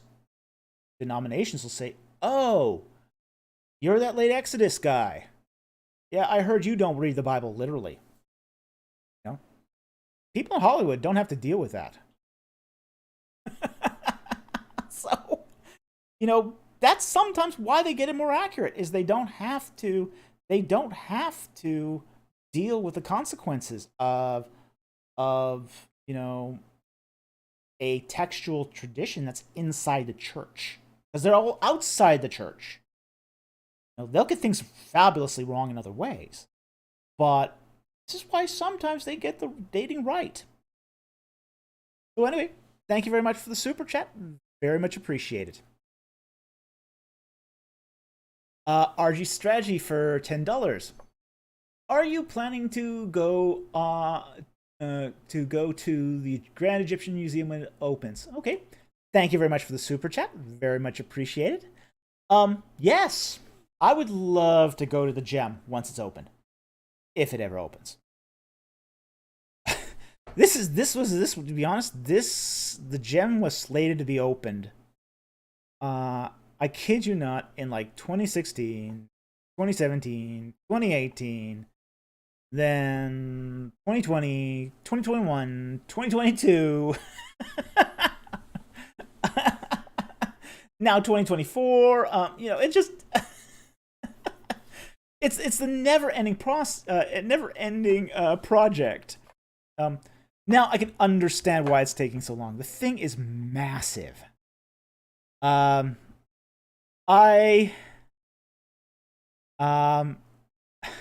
have when I was in Egypt in 2019, I spent a lot of time in Giza. That's where I stayed when I was instead of staying in downtown Cairo, and I hate Cairo. I stayed in Giza and drove past the gem, and it is huge. It's like a football field long. I mean, it's crazy long for a museum. I mean, it's meant to be tall enough to hold the colossi of Ramses II inside. I mean, it is huge. So it is just going to take forever to complete. And I mean, their goals here are really ambitious. Really ambitious. Wow, it's just I mean, it's just really crazy what they've planned to do. I mean, they want to show the entire contents of the tomb of King Tut. That's a lot of stuff. That's a lot of stuff. And frankly, not all of it's worth showing. But to show the entire contents of the tomb of King Tut is that's ambitious. It's really, really, really ambitious. Plus, they want to show all the contents that they found at Tanis and all that stuff that they were storing in the basement of, say, the Egyptian Museum in Cairo. They really want to bring that out. And I mean, even for someplace like the gem, that's like overly ambitious. Like the Cairo Museum actually housed a collection of 1,000 stele. Big stele, and it's like, well, how do you show that all in any way that's sort of even coherent? It's just, I don't know, but I actually do want to see it. I do want to see it when it opens. I'll be taking lots of photographs like I always do. Yeah, it should be very, very interesting once it is open. But yeah, I think it's still going to be a while. Anyway, thank you for the super chat. Very much appreciated. See something here from Kylo Ken. Good to see you, Darth Rhodes. Spinosaur teethers at Dr. Falk. I have 5 of 6 teeth. I have a mammoth and a megalosaurus teeth as well. I'll send you a tooth, Kenny. Well, thank you. I'd very much appreciate it. I love dinosaur teeth. Oh, they're so cool. So cool. Oh, thank you very much, Kenny. Very much appreciated. Okay. Now I'm geeking out on dinosaurs. Totally geeking out on dinosaurs. They are fun. They're really fun. Okay. Gian, I'm butchering this. Sorry. Gian Papatur for $5. Thank you very much for the super chat. Was the 40 days fast of Moses literal or figurative? What about Jesus? Thank you, Dr. Falk, for your channel. Is awesome. Okay. Whenever we talk about 40, we are talking about a 40 is an idiom. It's an idiom for an extended, undefined period of time. Can it mean the number 40? Sure. Can it mean something else? Yes. Now, in the case of the fast of Moses, we're not really sure. We just told it's a fast. In the case of Jesus, it's more specific, where it talks about he didn't eat or drink for 40 days. Now, in that particular case, we know it cannot be a literal 40 days. Here's the reason why we know. Because Jesus Christ was fully God and fully man. You can go without eating for 40 days. You can't go without drinking for 40 days. Not in the Judean wilderness. You would be dead from dehydration. Human beings have to drink. 7 days, if you haven't drunk anything, you are in a bad way. You are in a bad way. You'll be delirious. You'll hallucinate. And you'll be dead several days after. You need to drink. You can't go 40 days without drinking. You can go 40 days without eating. You can't go 40 days without drinking. Now, there is some exegetical thing here that says that that it's a inclusive and, so it includes both periods of drinking as well as an entire fast of eating for 40 days. So that's definitely an exegetical possibility there. But it's you can't read that text wooden literally. Whether you read that as in not exactly 40 days, as it's the idiom 40, or whether you read that say as a figurative and here, as in it includes both, but not both at the same time. So either way, there's a tension in that text. Tension in that text that you just have to come to terms with if you want to accept the idea that Jesus Christ was fully God and fully man. Which means, because the fact is, as someone who's fully man, Jesus Christ can be hurt.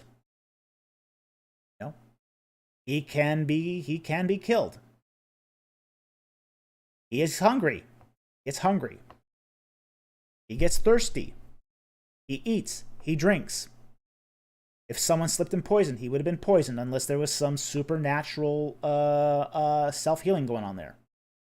Because the physical nature of being fully man means you're also mortal until Christ receives his glorified body. So there's that tension there that you're going to have to negotiate with the fast of Jesus. With the fast of Moses, we don't know. It doesn't tell us if it's just drinking or eating or both. But in the case of 40 days, it's highly suspicious that this is an idiomatic expression being used. So anyway, I hope that helps. Thank you very much for the super chat. Very much appreciated. And thank you very much for the compliment. We do love the fact that people are benefiting from our channel. I'm glad you find it awesome. We do this as a service to the community. We love the fact that we can answer people's questions. So very much appreciated. Thank you very much for the super chat. And Sean Horton for $20. Thank you very much for the super chat. My community group has started a short study on prayer by some pastor with some name recognition. It starts with a quote by D.A. Carson, which got me wondering, are these scholarly works on prayer? Are there scholarly works on prayer you'd recommend? I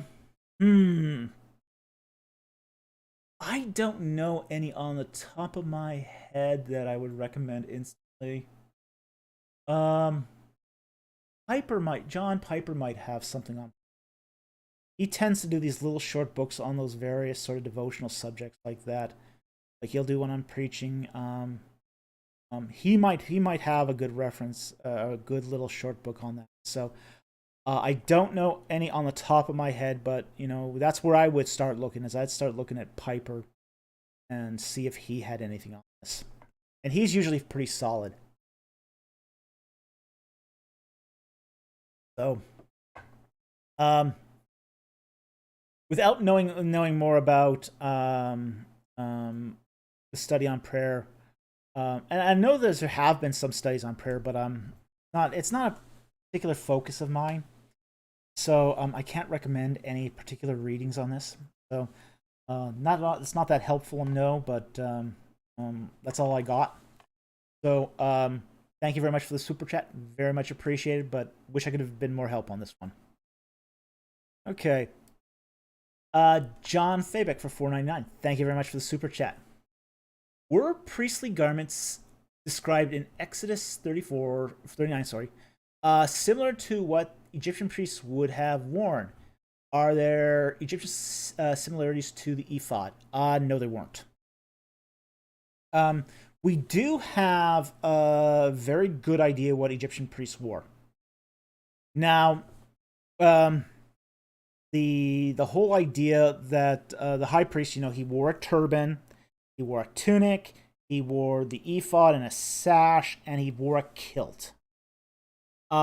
Egyptian priests tend to wear long robes. Some of them did wear kilts, depending on the class of the priest.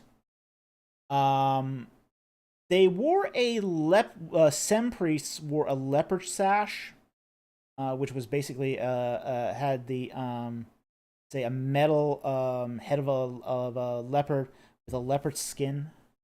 That was a badge of office. They would wear papyrus sandals. They would exchange their leather sandals for papyrus because they weren't allowed to wear animal products into the temple. And this is something that we find same in the Jewish temple too. They weren't allowed to wear animal products into the temple. But as far as that goes, that's sort of where the similarities end. Egyptian priests did not wear turbans. They were clean shaven, completely clean shaven. Even the beard, they took all the facial hair off. So whereas an Israelite priest would wear a beard and have hair, the Egyptian priests wouldn't. They would also, Egyptian priests wouldn't have the ephod. They wouldn't have, say, a special sash. And they did not have, say, for example, bells. Like, for example, the high priest also had pomegranate bells attached to the hem of the garment. That was just not something you find in Egyptian priests wearing. We don't see a lot of, say, overlap between, say, what the garments of Egyptian priests wear and, say, what priests in the Torah wore. Now, we do actually find there is a similarity in, say, other ritual, like, for example, the purification ritual. The whole ritual bathing and putting on clean linens and all that. That's definitely from Egyptian ritual, definitely. But the clothing style of the high priest does not come from Egyptian ritual. Now, it may have been that this is similar. There's a possibility that this is similar to what the high priests were wearing at the Temple of Baal. One of the things we don't quite know is what the priests at the Temple of Baal were wearing. We do know that the Temple of Baal was a Semitic temple. It was a Semitic temple. It worshipped a Semitic god.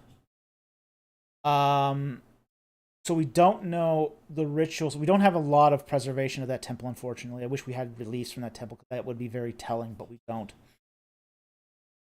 But so there's a possibility that the high priest garments were in some ways reminiscent to what they were used to at, say, the Baal, but we're not sure. Not sure. So that's speculation at this. Don't know. So anyway, thank you very much for the super chat. Very much appreciated, and it's a good question. All right. Louis Sandoval for 250 Dominican Republic pesos. Thank you very much for the super chat. Hi, Dr. Falk. How do you explain heaven? Also, would we meet in heaven Old Testament saints like Noah through the church fathers and today's Christians? Yes. Answer the last one first. The answer is yes, we would. Here's the thing. When we talk about, say, the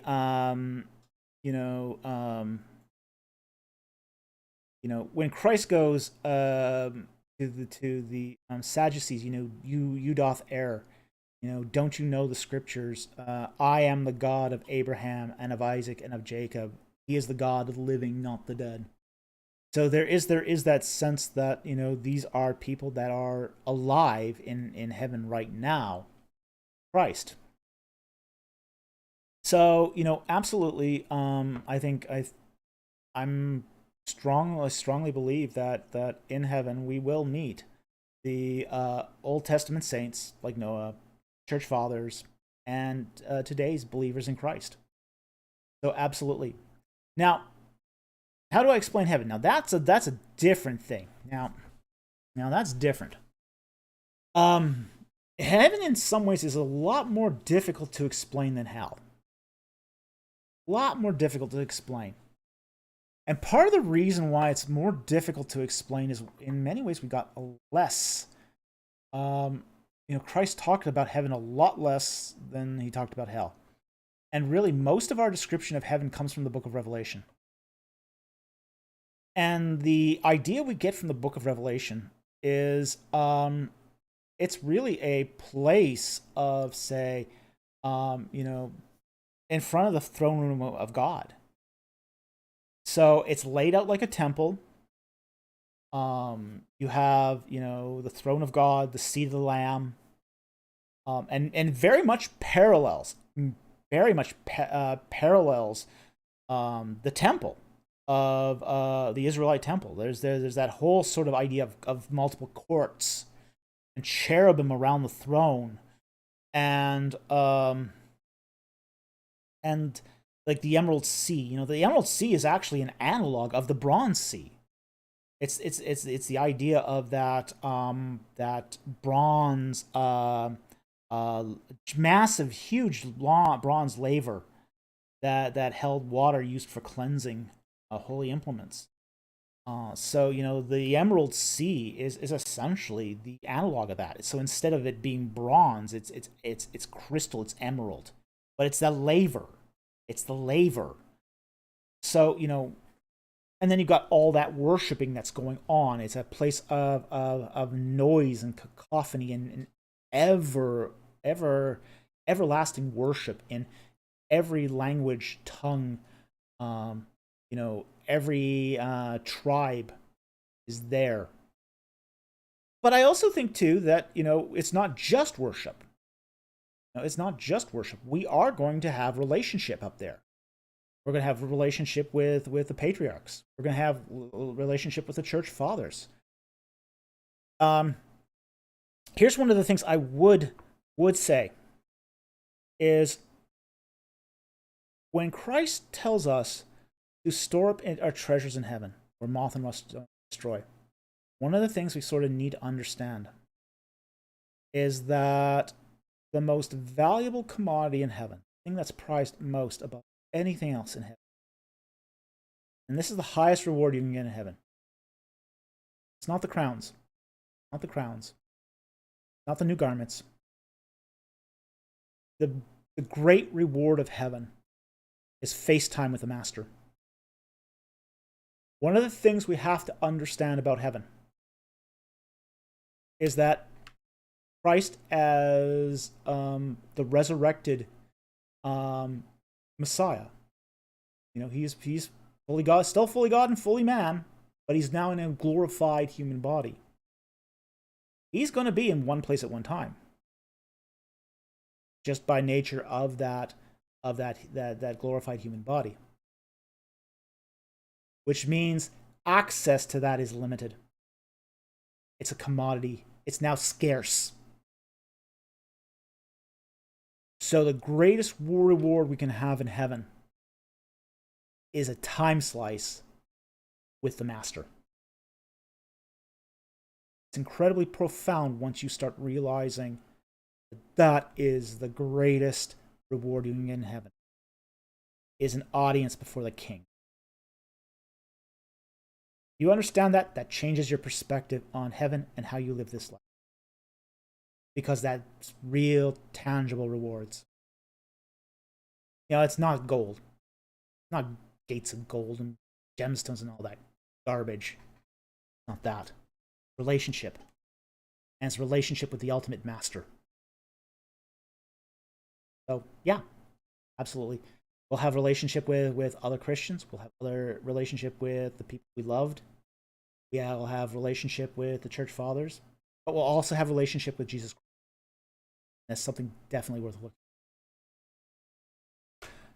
Okay. Now, thank you very much for the super chat.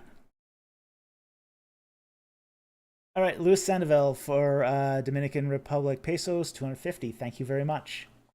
Did Abraham really die at 175 years old? Also, Sarah dying at 127 years old? Or are their ages just an idiomatic expression of the culture or its tribal age? I think in many respects what we have here is again those clan ages. Okay, and we do see this. We do see this in the Old Testament where, you know, people of extended long age are really, it's just sort of the name of the clan being perpetuated down the generations. Like, for example, in First Chronicles, when it talks about Ephraim in settling in Canaan, that wasn't the original Ephraim. No, that was his namesake in the clan. You know, we also, and I think that's what's happening here with Abraham, and I think that's what's happening with Sarah. There's a namesake that's being passed down. I also think too that that when we look at the patriarchs here, that we have to really look at it through that clan lens. So there's a real person behind that, but there's also a namesake. Now the question is, in the case of Abraham, is that 175 years going back or going forward? That's really going to be the ultimate issue here. Is this going to be, you know, Abraham, you know, because frankly, you know, you take a look at when he was born. You know, it's 135 years. You know, Terah's 135 years when, you know, he begets Abraham. Is that a clan issue? It's looking very much like that is. That Terah is spending several generations, you know, follow him until the birth of Abraham. So, yeah, I think there's definitely some pause to think here that what we're dealing with is the extended length of clans, even with Abraham, Sarah, Isaac. So anyway, thank you very much for the super chat. Very much appreciated. Hey, Theologia for 499. Thank you very much for the super chat. Could you quickly summarize John J. Collins' views on apocalyptic literature? I agree with the view of N.T. Wright. Okay. Wow, how do I summarize this? He basically what Collins did was he defined it. What makes Collins more or less the authoritative view on apocalyptic literature is he did this project in an attempt to define apocalyptic literature as a genre. Okay, so he's looking at it through the lens of, say, genre considerations. You know, what are the features of apocalyptic literature? What are, say, its various aspects? And you really, and that's why you really can't do any work on apocalyptic literature without referencing Collins. And that's because, you know, he did sort of the foundation work here. The reason I know this too is because I went to a conference on apocalyptic literature, which, by the way, is finally coming into press in the not too distant future. So, yeah, we'll believe it when it happens. Yeah, it's one of those things where, you know, the editors took so long. It's been like 5 years. 5 or 6 years since that conference happened, and it's finally coming out into press. With Stock is going to be publishing it.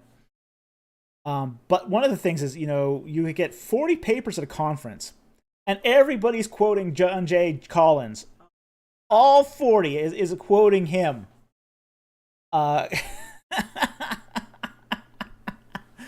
Because he's basically, he did the work that the definitive work that defines the genre. So, it's not that he said anything really sort of cutting edge about it, but he's sort of the first one that codified the definition of apocalyptic as a genre that we can, objectively say, okay, this is apocalyptic. So that's really more where his work goes. So it's not that he had any controversial. He's not offering a new interpretation of apocalyptic like Mark Smith is offering, say, a new interpretation of, say, the status of monotheism in Israelite culture. John J. Collins is just more or less defining what apocalyptic. So I hope that clarifies it.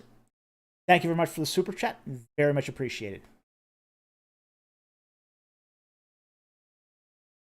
Okay. Marin Anguish for 5 Canadian. Thank you very much. The super chat. Do you have an opinion on the length of the reign of Seti I, whether it was 11 or 15 years? Yes. That's going to be, let's see here. Seti I tend to think he's more along the lines of 15. Yeah, that's where I'd place Seti I. I think 15 years works best. We do have now regnal years now for, I think, year 13 for Seti. Now the thing with regnal years is, we do have Manetho, and I believe Manetho said, but the way we sort of double check Manetho is we start taking the inscriptions of the various kings where they're dated, like regnal year, Seti I, and we sort of start counting up the regnal years as they come up on the radar. Now, one of the things about this is you can get like a regnal year 13, but you're almost guaranteed that if there's a regnal year 13, there's also a regnal year 14 and possibly a 15. So as long as you've got that on that regnal year 13, you are pretty much guaranteed of at least one more regnal year, the year he died, or possibly 2 more. So I don't think it's 11. I don't think 11 here is a real possibility, but I think 15 is definitely a good guess here. So anyway, that's my opinion on the reign of Seti I. Thank you very much for the super chat. Very much appreciate it. Okay, Kenneth Vaughn. Good to see you tonight, friend, for $4.99. During the Bronze Age, was anyone capable of defeating the Assyrian army? Yes, the Babylonians. Actually, at that point we're talking Iron Age. So during the Bronze Age, the Assyrians were not a big deal. We have to understand that. And you ask further, do mysteries around their collapse speak to the biblical narratives? Okay. Now, the Assyrian army was not a big deal during the Late Bronze Age. During the Late Bronze Age, they were the up-and-comers. We do have an Amarna letter from the king of Assyria. And basically, back in the Late Bronze Age, the big empires. The big empires were Egypt, Mitanni, and the Hittites. Those were the big 3 empires during the Bronze Age. what happened is it was during, say, around the Amarna period, roughly 1350-ish, that Assyria starts to arise in ascendancy, but it's not the big cheese on the block yet. And it sort of eats away at the Mitanni Empire. They weren't sort of the big deal that they would be during, say, the Neo-Hittite period. During the Neo-Hittite period, and once you get into the Neo-Assyrian period, during the Neo-Assyrian period, that's when the Assyrian army really becomes unstoppable until Nebuchadnezzar. But that's Iron Age. That's Iron Age already. And essentially during that Neo-Assyrian period, and the Neo-Assyrian period, let's see, check the date it starts.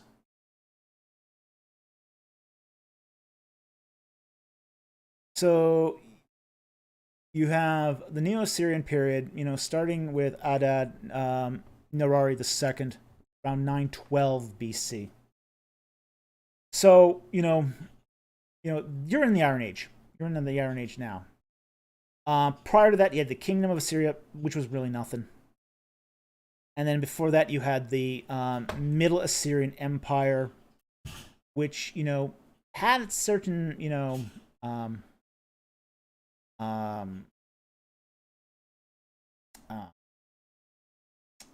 force, but it was really, its major competition at that point was Babylon, which it did subdue, and Mitanni, which it eventually did conquer. But it also fell apart. And we don't exactly know how it fell apart, but it did seem to have fall apart from within. So the Bronze Age Assyrian Empire was not, say, anywhere close to what it would be during, say, the Iron Age. So anyway, I hope that answers your question. Thank you very much for the super chat. I don't think it has a lot to do with the biblical narratives. Not during the Bronze Age. We don't see much of Assyria in the Bronze Age. Really, it sort of falls, especially during the late Bronze Age. It sort of falls between, say, after the Abrahamic narratives and before, say, the Exodus. So it's sort of one of those sort of blackout periods of biblical history, and we do get those from time to time where the Bible just doesn't mention it because it doesn't apply to the narrative. So anyway, thank you very much for the super chat. Very much appreciate it. Hey. Okay, so that's the end of the super chats. So there were some really interesting questions all along the way. I am going to... There's one on geography here that I thought was really interesting. Let's see here. So we're going to take some non-super chats now. We're not going to go much longer because we've gone 2.5 hours already, but we're going to take some more questions because always. MJ, what were the margins of the known world at the time of the ancient Egyptians, i.e., how far north, east, south, west did they know about? Thank you. All right. That I am going to pull up Google Earth. Ooh. Alrighty. So here we have Egypt. Okay. Now, using the compass coordinates here, Egypt had ships that sailed the circumference of the Mediterranean. Okay. We know that at least they were aware of Tarshish, which is Spain. So, and there is some evidence that scarabs have been located in, say, on the Atlantic side here of Gibraltar in Spain. So it is very conceivable that Egyptian trade at least got that far. So they were they were aware of Tarshish. So they were as far as the west, as far as that. To the north, they were aware of Greece and the Hittite Empire. So that's probably as far north as sort of their scope went. East, probably as far as Elam, or some say maybe even Afghanistan, because there's some evidence of some trade with Afghanistan. Here, which is a source of lapis lazuli. It's the only source we know of in, say, the ancient Near East. So there was probably trade with Afghanistan. Now, whether or not the Egyptians knew that directly is questionable. But there's also some indication that they had trade with even going all the way over to India, where they imported cloves from. So that's sort of the eastern extremity of their trade routes. Geographically, they probably were familiar with no more than Elam, which is roughly, or be there. So that would be more or less the limits of where their geographical knowledge would be going east. Now, to the south.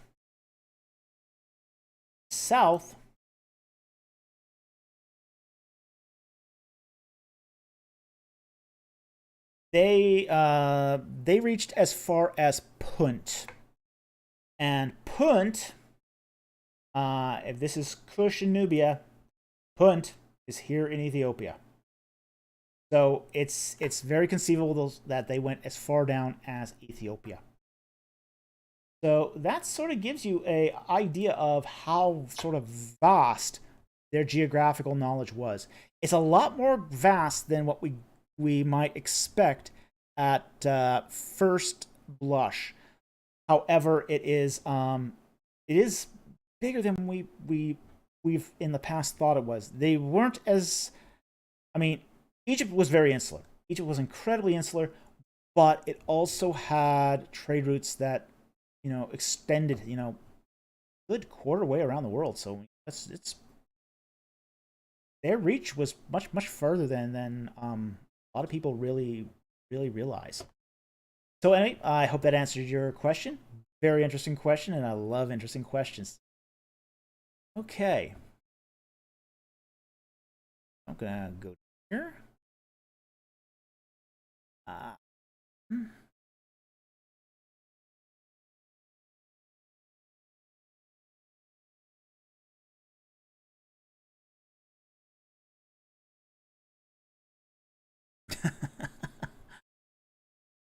Mr. Rich B.O.B. I recently saw a Greek passport. 22nd of August, 1962 Exodus.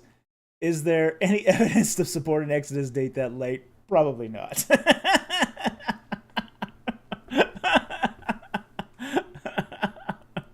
Nope. Probably not. But funny. Okay. Let's see here.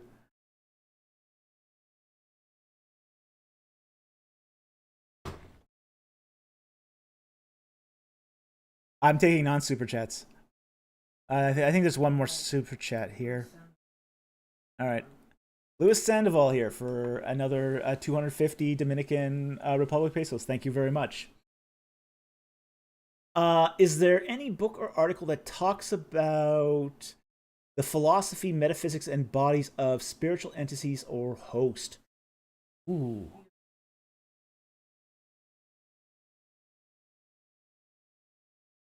Yes. This is jeez. I haven't looked at this in 30 years. There's several works on philosophy that have done this work, and it's been so long I just cannot remember the names. But there were there are many good books on this. I'll say that. The problem is they're good books, and there's ones that get into demonology crap that are just really worthless. I'll have to go look in my records, honestly, to see if I can find. There's one book that's really just cannot remember it at the moment. I will put it in a comment in the comments section. A small little mini biography on this. There was one called On the Soul that was really good. That was really, I think it was Greenberg who wrote it. It's an excellent book, a really excellent book. But that's the only one that I can remember at the top of my. So that's the best as I can do here on the fly. It's not something I look at every day. So, and again, it's been like 30 years since I. But that On the Soul was really good.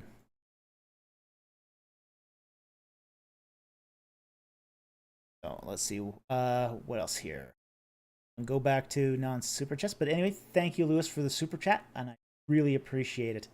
And again, I will put that in a comment. I'll look up in my records, see if I can find a little mini bibliography, and I'll put that in the comment. So you've got something there to go on.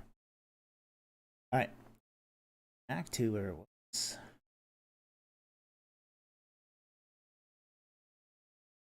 Ex-femboy saved by Jesus. We appreciate your sass, Dr. Fulk. Well, you gotta do what you're good at.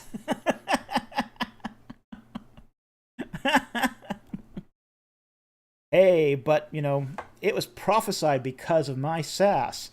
I would never get 1,000 subscribers. I mean, was that possible? Well, could be.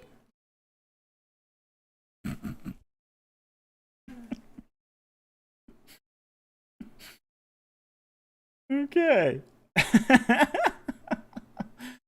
Yeah, don't forget the video strikes. Yes, Slammer. Yeah, we had those too. We never got a actual copyright strike. We got a video strike and we got it pulled by YouTube, but we never actually got a copyright strike, believe it or not. About that whole thing, they preemptively did it before we actually did get a copyright strike, but I'm very glad we didn't, because that's bad. But we had some exciting times trying to get the content out. Okay.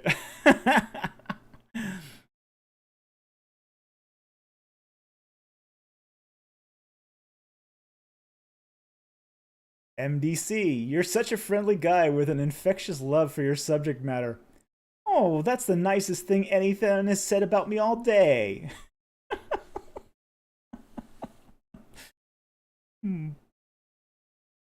Okay.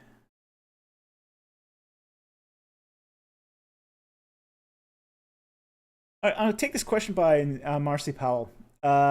Do Yosef El, Jacob El, and Levi El place names in the Tutmosis Ramses II and Ramses III toponym list relate to Bible similarly named characters? No. No, it doesn't. Now, Jacob El is actually a very common name. Very common. It means God helps. Okay, so there is these are not just person names, but they're actual verbs. So when we look at, say, place names in the toponymic lists, we have to be really careful not to confuse them with the names of actual people. And that's because the same verbs were used for place names as they were for names of people. So want to very much express caution here, because this is one of those things where it can be very easily to conflate a place name with a personal name. They're not the same. So, and again, in some of these cases, some of these names were exceptionally common in the culture even before the biblical. Like, for example, we do have records of, say, of Jacob in, say, the Amarna letters. And there's even a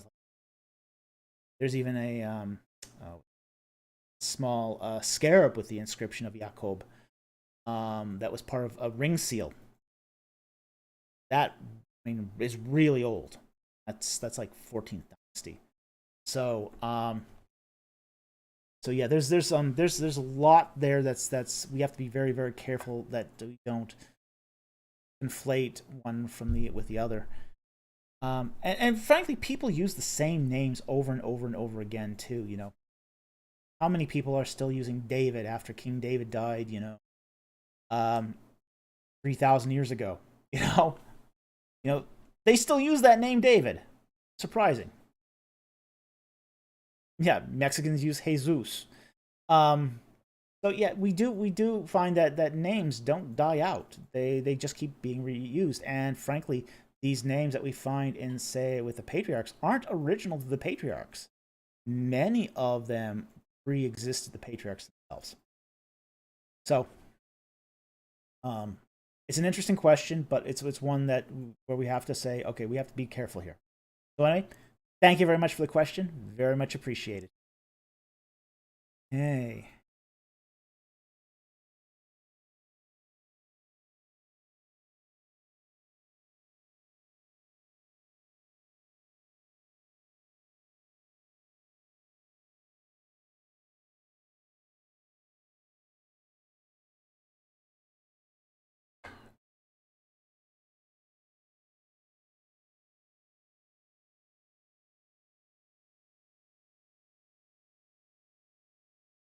Okay, well, let me see. I will see. Uh, that's fine. Won't overlook it. Just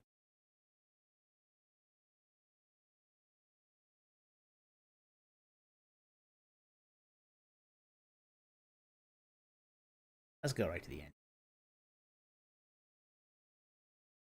Who is the person? Acropolis.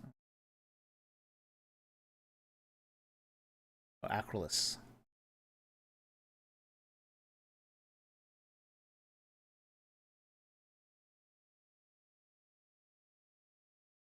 Um, in Herodotus' histories, he mentions that an Egyptian pharaoh called Amasis who breaks a gold foot bath and pieces them into any of it is. Oh god. Um. Okay, I have some Greek historians that are on my real hate list. Um, Herodotus is one of them. I really hate Herodotus. I hate Plutarch, and um, Josephus is pretty high on my hate list too. Um, the fact is that most of those Greek historians are pretty good with the contemporary histories. When they start getting into ancient stuff, oh boy, it gets bad fast. They one thing we are really have learned from, say, Greek historians is that they were terrible historians. They were very good at recording contemporary stuff. You know, the closer you got to, say, Josephus's lifetime, the more accurate he becomes. The further away he gets, the much more inaccurate. Uh, we have and Herodotus is almost the same here. Really, the older the stuff gets with Herodotus, the less reliable it becomes. So, um, I don't think there's any evidence for this. I've got really I always get terrible vibes when I hear about Herodotus saying anything, because it's almost always going to be, wrong. Wrong in context to what we know about Egyptian history. So there probably was, at least, and we have to be careful here too because he's using Greek conventions here. So I'm not sure exactly which pharaoh he means by Amasis. But at the same time too, anything he associates to this is probably going to be wrong. So so I mean that's my opinion on Herodotus. I don't like Herodotus. I use Herodotus. Just like I almost never use the Talmud. I have sources I really like. most papyrus sources, I'm real big into papyrus. I'm real big into stele, but the Greek sources, late antiquity sources from late antiquity, I just don't see as reliable for consulting, say, doing reference work on Bronze Age. Just they just can't do it. They're just not there. So anyway, that's my opinion. But thank you very much for the question. It's an interesting question, but I don't think there's. Okay.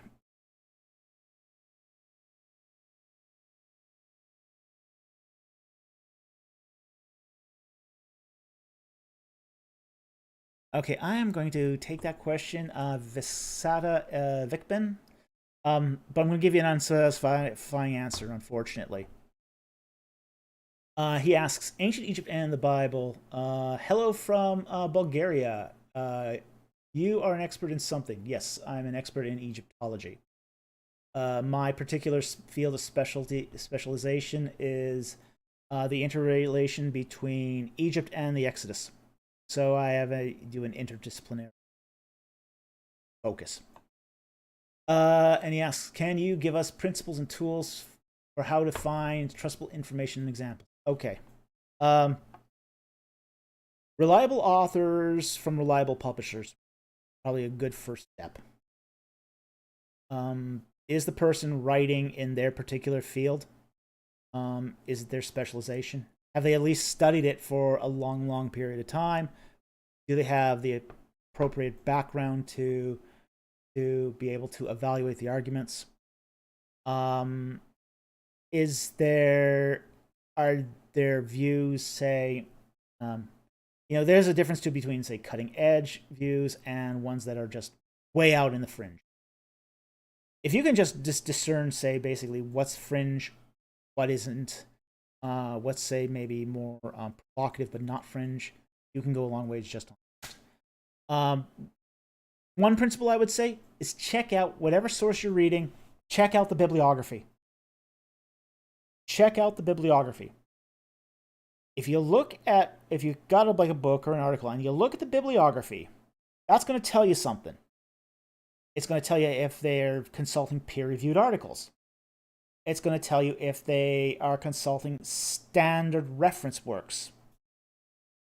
If they're quoting crazy people like David Rohl, or say people on the extreme fringe like Douglas Petrovich or Bryant Wood, it's not going to be good quality material. You are going to have to get really, really familiar if you want to be able to trust information. You have to be sort of familiar with who's writing it. So again, it all starts with looking at the bibliography first.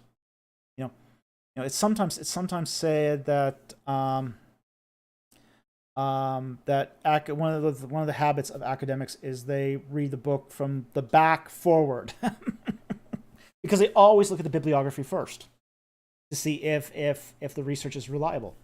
Are they using works that are current, or are they using stuff that's so old that it's not reliable? Like, for example, if they list in the bibliography Budge, really out-of-date sources, probably not that reliable.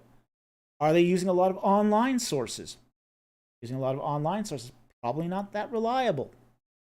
So you really have to sort of get into the see what the bibliography is, and if you can judge the bibliography, you can find out what is more trustworthy, and sort of sniff out for yourself the articles or the materials that are from a more credible source. So anyway, without taking many degrees, that's probably the only piece of advice I can really give you here is check out the bibliographies to see if they're solid. And if the bibliographies are solid, probably the rest of it is. Not always, but it's at least a start. So anyway, thank you for the question. It's a good question. So let's see here. take a couple more questions, and then we're going to call it a night.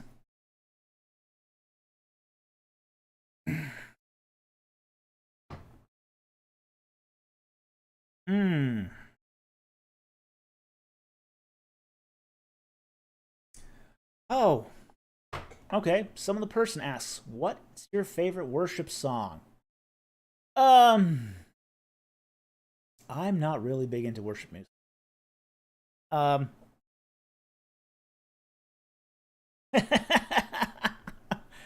My wife says that's her field. No, I'm not. I'm not into. I'm not really into worship music, so I don't really have a real favorite for worship song. Now, I do like a couple of Christian bands. I'm a big. I like Whiteheart. I've always have liked Whiteheart. Um, I liked the Flame. You know, I thought that was a very very good record. There was a time I was even into, say, the Christian punk scene, like the Clergy and Crash Dog. So I have very eclectic taste in music, very very eclectic taste in music. But worship music is not really one of them. So it's not really where I really like. I do like some of the old classics, the old hymns. Be Now My Vision. Very much like that hymn. Um, you can't go wrong with Amazing Grace. So there's worship songs I do like. I just don't like contemporary. Something I really am into. So anyway, great question. Thank you very much for the question. Okay, and let's see, one or two more, and then we'll call it a night.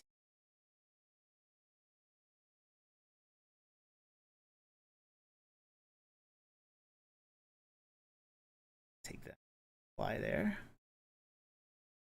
I thought you guys were into worship because of the guitar. I use my guitar primarily as a instrument to compose. I actually don't. I don't actually use it to do worship music. I'm not in a worship band. I've never done worship in a church. I use it as an instrument of composition, because I do a lot more composing than I actually do performance. So that's why the guitar.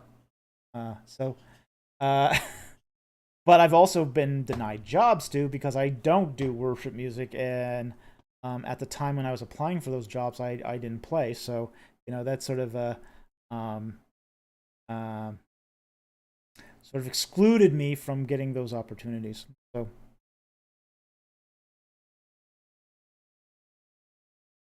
let's see, take one question here. Let's see, two. That's fine. If it's one, that's fine too.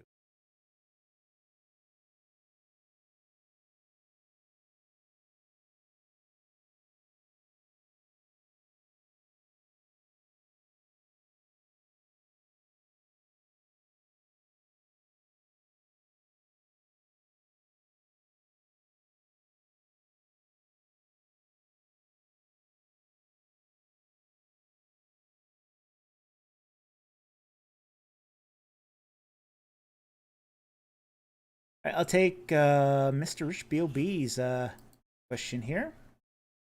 I heard a claim that in ancient Egypt, women were financially independent, free to have jobs, represent themselves in court. How true, and what other rights beyond adoption did they have? Yes, all that's true. All that is absolutely true. They could hold jobs. We have several records of women working as priestesses while their husbands worked as scribes or in the military. So yes, they could earn income. They could do their own little private enterprises. We do have records of women collecting lotus flowers, which they turned into narcotics, and selling that. They were able to represent themselves in court. That's also true. They could own slaves. They had the right to adopt almost any child without, or they could adopt a child without being questioned on the matter. They had the right to divorce on their own initiative. They had the right to remarry on their own initiative. Usually, first marriages were usually arranged, but second marriages often weren't. And we do find situations where women, got into a cycle of revolving marriage. So they had the right to divorce, they had the right to remarry. So they had a lot of rights. They could, as I said, inherit. In certain circumstances, they can inherit. But as far as when we look at, say, the rights of, say, women in the ancient Near East, being a woman in Egypt was pretty good. It was one of the sort of the most liberal areas in the ancient Near East. A lot more liberal than Mesopotamia. A lot more liberal than. And you could even say that several of the laws that we find regarding women in the Torah, often get their sort of start from, say, Egyptian, attitudes towards it as well. So there does seem to have been sort of a rub-off effect here. So yes, they had many rights, and unfortunately, most of those rights sort of disappeared 633 A.D. With the Islamic conquest of Egypt. So rights come, rights go. So it is very true that in the ancient Egyptian women, a lot of rights. Okay.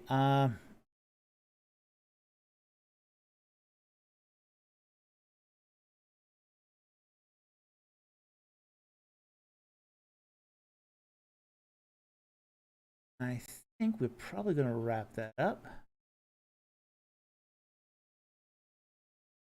Oh, I'll take this one.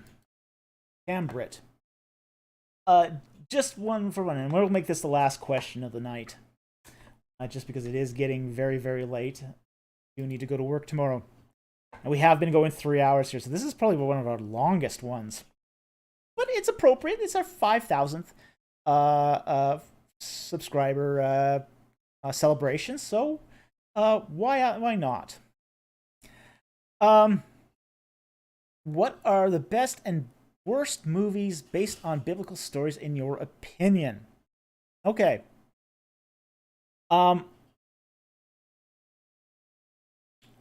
My favorite one is my favorite movie based on the biblical story is the Gospel of John. I think that's a very, very good retelling of the Gospel of John. It's long though. It's more of a mini series than.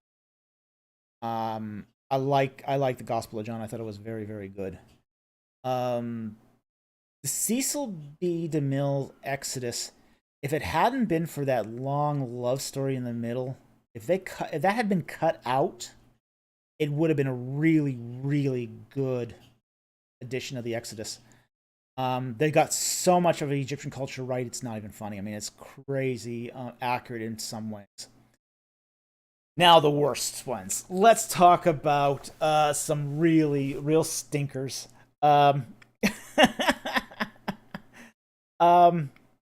Exodus, Gods, and Kings is a real stinker. And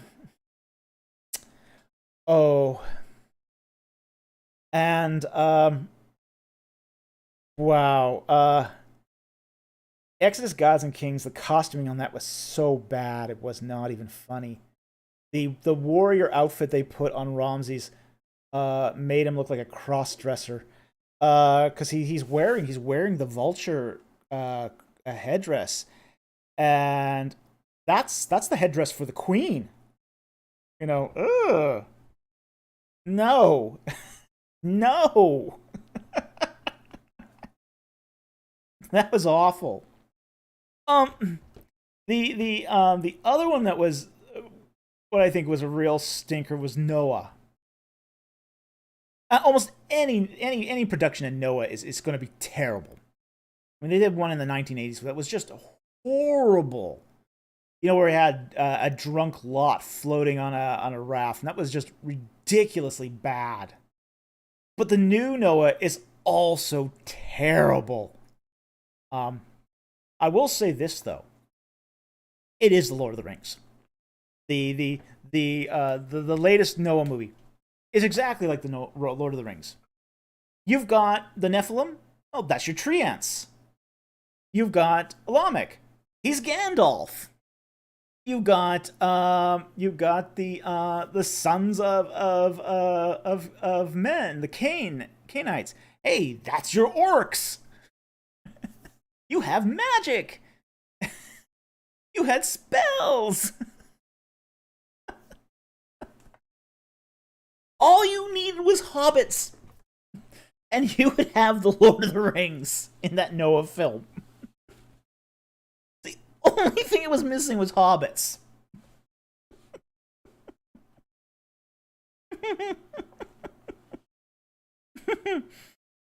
Oh, it's so bad. It's so bad. But this is. I mean, I mean, you can tell that it even used similar CGI effects. You know, the whole Nephilim. You know, they looked like the tree ants. You know, just terrible, terrible. But it was Lord of the Rings, set before the flood.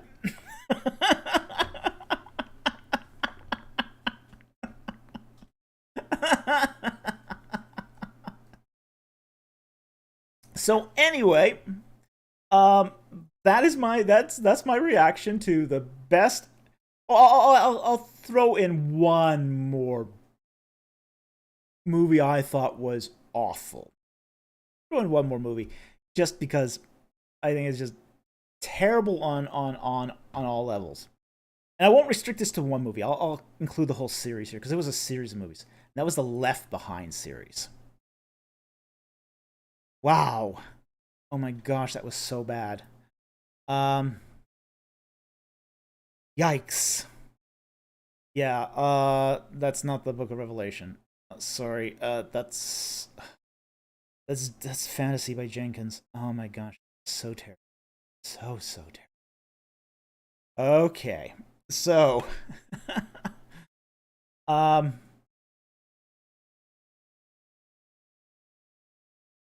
uh okay, I'm gonna take one more question. One more serious question that just came in the last time, and this will be the last question of the night. From Biblical Brainstorm. Uh, Thoughts on SBL and how to navigate the conferences as a student. Okay.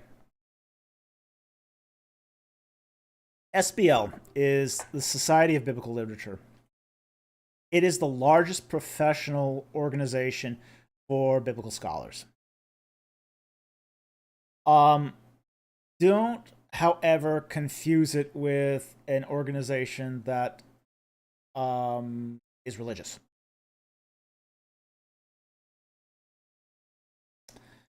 It is probably the largest. I won't say atheistic, but it is pretty secular. Um, but yeah, it's geared towards secular scholarship. Okay, so I mean, it is the largest conference and organization for secular scholarship. Now, I'm a member of SBL. I'm a member of SBL, and I think SBL has a value. Okay. I don't normally go to the SBL conference because it's usually so spread out. It's hard to go from venue to venue. But how I would say you should approach it as a student is figure out what scholars you want to follow who happen to be there. Now, understand that SBL happens at the same time as other conferences. So depending on what your goals are, SBL might not even be the best conference for you. Like, for example, I actually rarely go to SBL because I'm more often at Azor. Um, the American Schools of Overseas Research.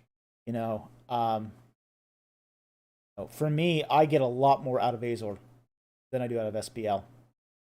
Um, and usually when I go to Azor, I also go to ETS because it's usually held, you know, in very close proximity, and I can hit both conferences at the same time. Now, it's not true this year. This year, thanks to some shenanigans that SBL pulled, it forced all the satellite conferences to go to other cities. So you can't do now two conferences on the same sort of week like you used to do, which is really unfortunate because that was just a way of saving a lot of money. But but I would say, you know, if you're going to do SBL, um, find the tracks you are interested in. Find the tracks you're interested in. Go to the venues that have those tracks. Or if there's somebody you want to meet. There's two reasons to go to a conference. And it's not so much the papers, honestly, although some conferences have excellent papers. Um, it's more to network with people, get to know people in the field, get to know people that you want to work with in the future.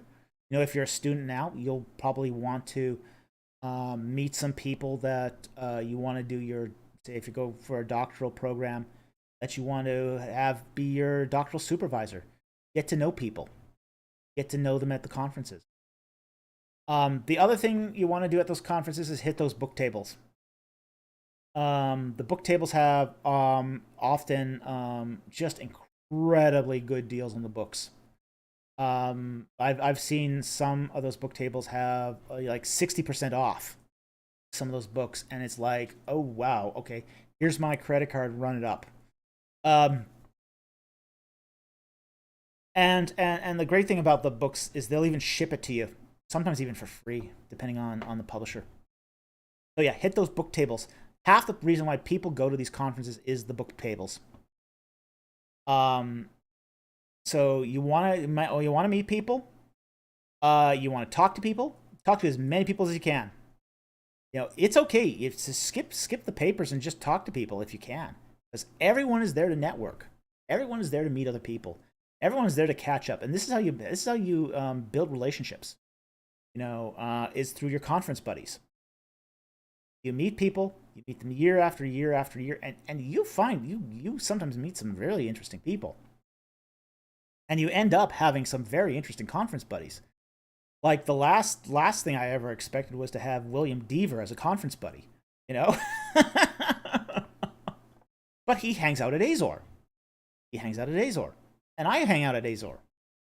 So we have coffee when we go to Azor. So, yeah, absolutely, absolutely, definitely. There's great opportunities at SBL. But find out where the people you want to work with, meet, and get to know. Find out what conferences they're at. If it's SBL, go to SBL. If it's Azor, go to Azor. ETS, go to ETS. There's also other ones too. Oh, can't remember. Several little others called that float around as well. Yeah, the Evangelical Philosophical Society has their conference within, like, for example, yes. So some you'll get these little conferences, mini conferences that happen within conferences too. Like, oh, was it Association of Old Testament Studies, I think, has their mini conference within SBL. Um, so yeah, it's going to really depend upon what your goals are as a student. Um, so anyway, good luck. I hope you enjoy it. And even if you don't go to the conference, become a member of SBL. It's cheap. It's really cheap if you're not a big earner, and I don't know any student that's ever rolling in the cash. So, so yeah, it's well worth it. It's actually one of the most affordable societies to be a part of. So, anyway, I want to thank you for the question. It's a great question. And with that, we are going to call it a night. I want to thank everyone who joined us tonight to celebrate with us 5,000 subscribers, which is so awesome. It's so awesome. We could not have done it without you guys. Each one of you who are our subscribers and our viewers, we look at our statistics and we know that our subscribers are viewing our work. It's one thing to have, a lot of subscribers, but it's a lot, it's another matter to have a lot of subscribers that are actively engaged. And our community is actively engaged, and it's a fun community to have because everyone here is getting involved. They're leaving comments in the comments section. They're leaving their likes. They're growing. They're growing in the faith. They're growing in knowledge. And even people who aren't, say, who aren't part of the Christian faith are getting benefit too by being around this just pool of knowledge. And so we're just so excited about this. I want to thank everyone who donated super chats tonight. It really helps pay the bills. We couldn't really do this work without you because my day job doesn't meet the bills. So you guys help us out in just ways that you're just an answer to prayer. You guys really are an answer to prayer. We also want to thank our Patreon supporters who have been there with us since the beginning. They've, even before we did live streams, they were there helping us out. So we want to thank them for their long-term patience and support. And they don't nearly get as much thanks as they deserve. So we really, really appreciate to them. And finally, we also want to thank those who've contributed to the GoFundMe campaign to write my next book. For those who are still concerned about GoFundMe, we do have cryptocurrency wallets addresses now available, so you can donate through crypto as well if that's what you would prefer instead of GoFundMe. But we want to thank them too because the more that gets added to that fund, it means the more time I have to dedicate to actually writing. So anyway, I want to thank everyone for being with us tonight. It was a fun chat. It was great to have you guys here. Thank you very much, and I will see you next time on Ancient Egypt and the Bible. Good night, y'all.